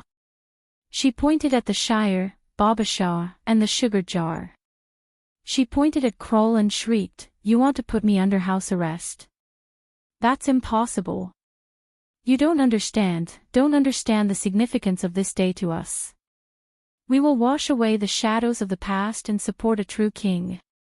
A new witch empress will be born, and just like the arrival of a king, this is the establishment of a new country. Everything of the past will be washed away." She took in large breaths, and her face revealed a sacred expression. She looked up at the empty night sky and said, "Death isn't scary. Come, death is just a new life. That benevolent and nearly foolish overlord of yours will never understand this." The Shire looked at this scene with a complicated expression. He sighed and said, "But you still failed. Why do you insist on seeking death?" "I failed." And Wei gasped for breath.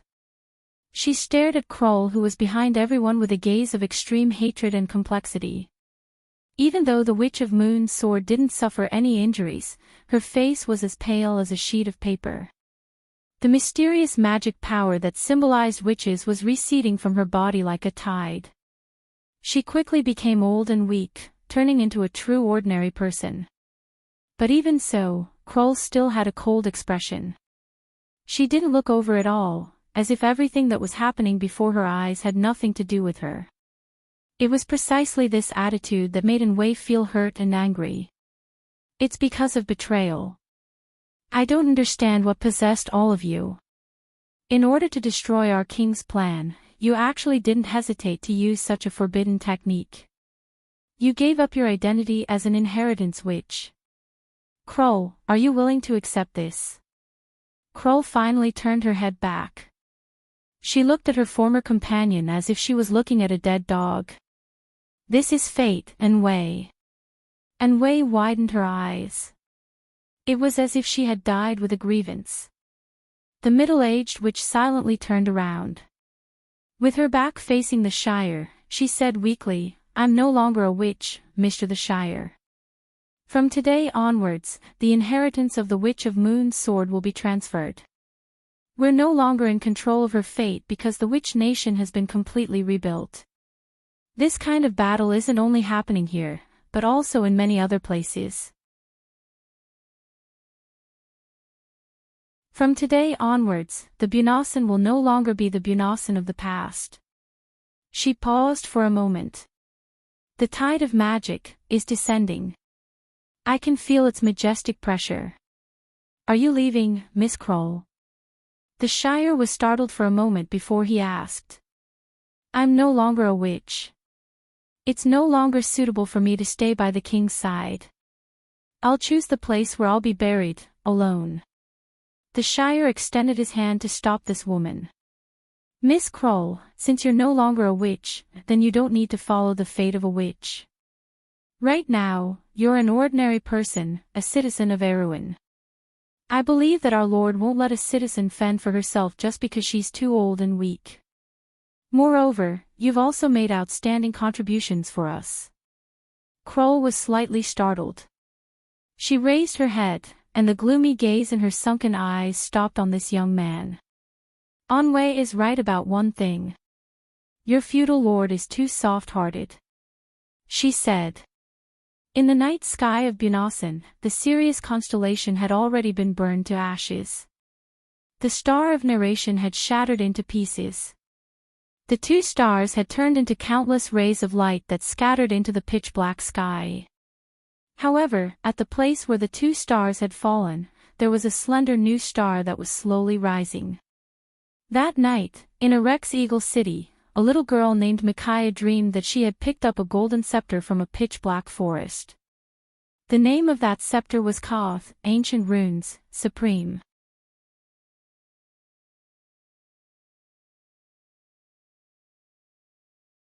Chapter 996. Fatham Harbor, Baron Ludwig's castle, the corridor on the second floor. The moment Brando uttered the word take, the syllables of the word seemed to elongate infinitely, and his body stretched in a certain direction. At that moment, a strange shadow appeared in Marietla's field of vision. She subconsciously turned her head, and almost unconsciously, her field of vision had already shifted to the side of her body. She immediately felt that something was wrong. What kind of speed was this? It was faster than the limit of her conscious reaction. Mariette subconsciously stretched out her right hand, her 5 fingers flat, and then clenched her fist tightly. A glittering spear had already appeared in her palm. She waved her hand, and the tip of the spear drew a bright arc in the air, shooting in that direction. The tip of the spear seemed to have hit something, and it exploded in midair. The flying fragments were like splashing water, and in an instant, they froze, making a creaking sound, and grew into a hemispherical frost shield. This was the level 5 spell, Frost Spear, an elemental spell with both offensive and defensive capabilities. Mariette could cast this spell without chanting, which showed that she was not only a witch, but also an elemental sorcerer. She was sure that her spell had hit Brando. Although she expected that a pinnacle silver spell would not be enough to cause any trouble to him, the frost shield formed by the frost spear was extremely thick, and the surrounding cold air could also reduce the speed and strength of the target. This was not ordinary ice dust, but the frost of winter that was summoned from the mountain of quelled storms in the wind elemental plane using a charm. The ice elemental spell cast by a high-level sorcerer could even freeze the law itself. Although Marriott's own elemental sorcery could not reach this level, she was confident that she could stop Brando for a moment. She decisively loosened her grip, and the frost shield left her hand. Then, she took a step back and drew a rune in the air with one hand that represented rest. She stretched out her other hand with her palm facing down, and the shadow of a magic artifact appeared in that place. This was the witch's mantra. She wanted to summon her contracted spirit.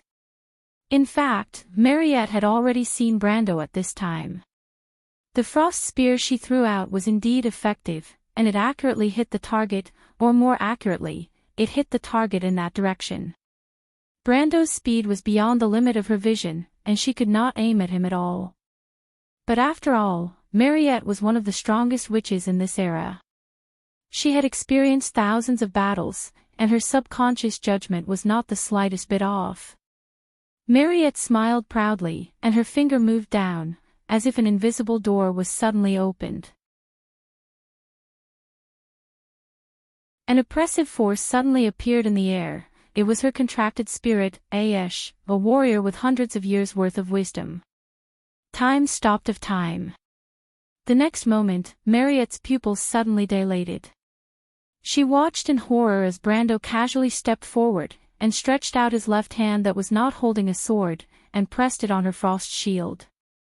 The moment his hand touched the frost shield, the frost summoned from the holy mountain of ceasing storms had no effect at all. Instead, the frost that permeated the frost shield seemed to be afraid of something and automatically dispersed. Brando looked up and smiled at the witch. Not bad. He pressed one hand on the frost shield and raised his right hand high above his chest. With a loud crash, the thick frost shield was as fragile as a piece of glass in front of this punch. In an instant, it disintegrated and turned into a cloud of ice dust that shot forward. Will barrier. Marriott's mind exploded, and her face was filled with disbelief. She did not know if this count was actually an ascetic, or if she was hallucinating. She subconsciously wanted to retreat, but Brando coldly scolded in a low voice, "Frost soil." Whoosh! A layer of frost with sharp ice crystals exploded in all directions with him as the center, and in the blink of an eye, it covered Marriott's ankle. The witch tried to pull her foot back, but it did not move an inch. Before she could react, she felt a heavy blow coming from the front. What was the result of a mage being punched by a warrior? Just by looking at the scene before their eyes, it was clear what would happen. Even with the frost shield as a buffer, Brando's punch still sent Marriott flying. Marriott was unable to free herself from the Frost Earth Guard's Frost Earth domain, but Brando's punch sent her flying along with the ice under her feet out of the Frost Earth domain. The witch flew through the air like a sandbag for a few rounds before she let out a scream and landed heavily on the ground in the distance. Broken ice scattered all over the ground. She bounced a few rounds on the ground before she hit a stone pillar and came to a stop. Seeing this scene, Falerne was dumbfounded. Although it was rare to see the Lord hit a woman, when it really happened, he did not show any mercy to the fairer sex. Roman clicked his tongue at the side. Cough. Marriott spat out a mouthful of blood. Fortunately, she was close to the power of the ultimate realm, so her head was not blown off by the punch. But even so, she was still seriously injured, and blood seeped out of her nose and eyes. She struggled to get up from the ground with great difficulty, and looked resentfully at Brando, who was blocked by her 4 subordinates. This level of strength and speed was definitely not something a person who had just entered the elemental realm should have. This was obviously the power of a second world, White Tower Ovilia, elemental enlightenment. However, the information said that this young man had only been elemental enlightened for half a year. How could he have entered the elemental enlightenment so quickly? Mariette was extremely suspicious. The speed Brando had exceeded the limits of her vision, and it was far more than just the elemental enlightenment. Although she was only a witch, as a powerhouse of the ultimate realm, there were not many people who could be so fast that she could not react in time. Damn it, she cursed in her heart. At the same time, Brando was also annoyed. He was stopped by the 4 witches that Mariette had brought with her. The 4 young witches stood between Mariette and Brando vigilantly, each of them holding a spell in their hands. Even if Brando did not take them seriously, he was not arrogant enough to think that he could take on 4 of them at once. He knew that these witches who came with Mariette were the confidants of the witches of the lineage, and often held high positions in the witches of a branch. Of course, they also had the corresponding strength. Individually, they might not be as powerful as Mariette, but together, the 4 of them were almost as powerful as half of the Witch of Lies. Brando silently stopped in his tracks, but his eyes were still on Mariette, who was not far away. In fact, he was not as relaxed as he appeared to be. As the successor of the strongest 3 branches of witches in this era, the Witch of Lies was definitely worthy of her reputation. Previously, he had gained such a huge advantage not only because Mariette had suffered a great loss due to the information asymmetry, but also because of his extraordinary willpower. His willpower barrier was enough to make him immune to most spells below the 10th circle, not to mention a mere ice spear of the 5th circle. This level of willpower was rare even among the ascetics, let alone a young man like him.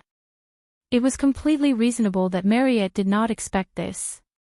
However, these methods could only be used once.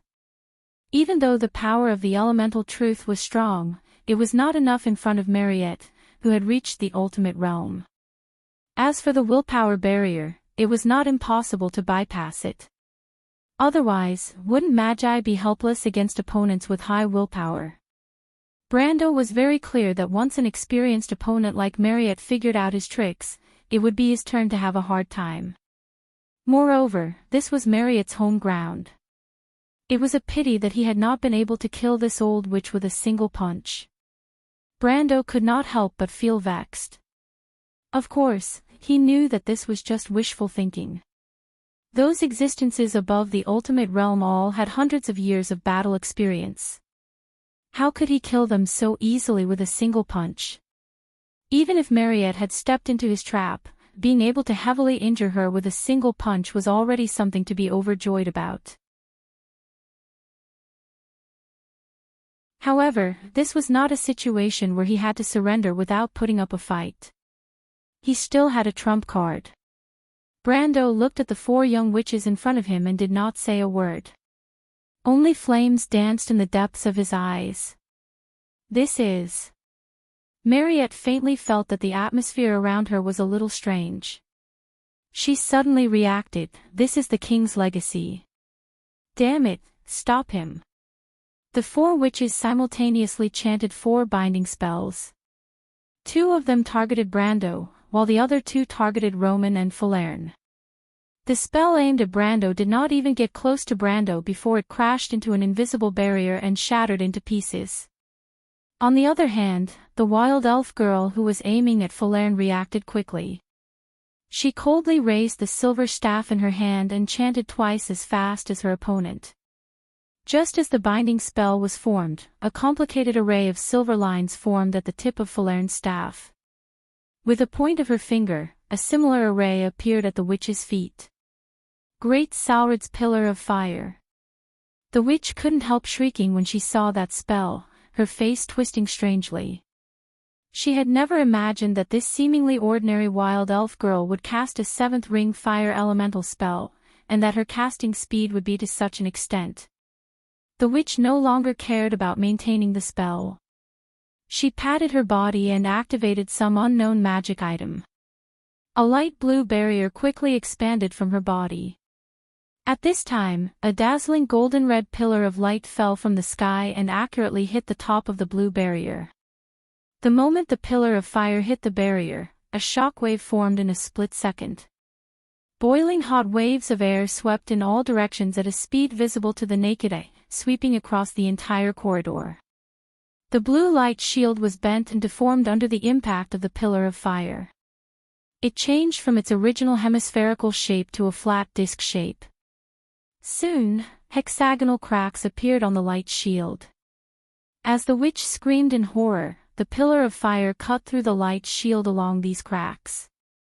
The light shield was shattered into pieces. The surging flames were like a hot knife, cutting into the witch's shoulder and vaporizing her arm into ashes. Great Saurod's Pillar of Fire was the most powerful seventh circle elemental spell. It was said that the Lord of the Fire Elves, Saurod, had invented this spell. This spell summoned the extraordinary flames of the fire elemental realm to form a flaming spear. It was the most direct and barbaric offensive spell. The two sides exchanged blows in a split second.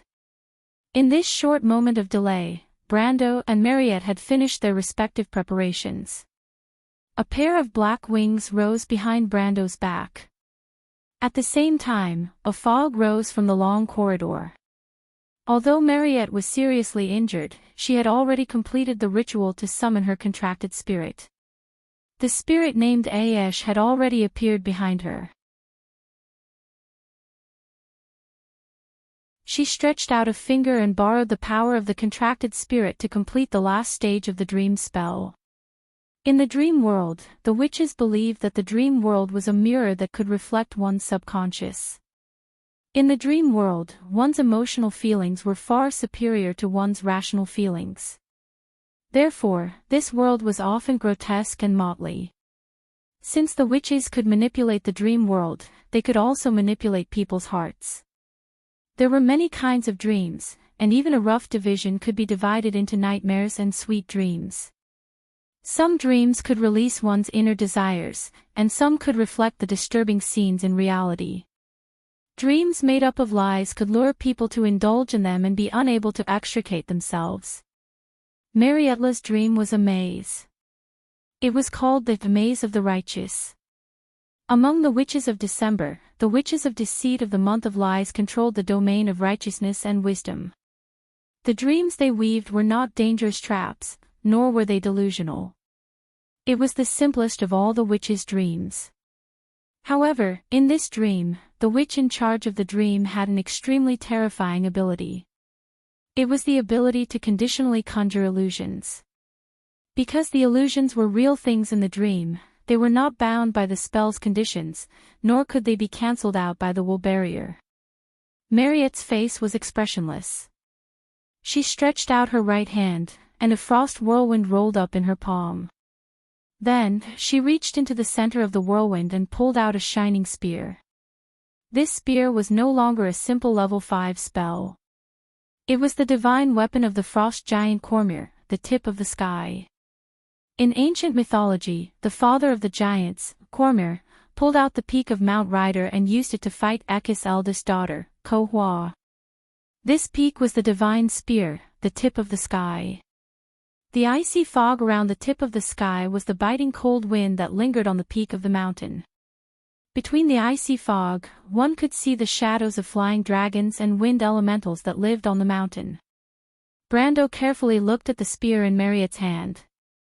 Sure enough, he saw the icy fog and the shadows of flying dragons around the tip of the spear. You're tuning into the LoveLore Library YouTube channel. We're so grateful for your support, and don't forget to subscribe to join us on this incredible journey through captivating stories.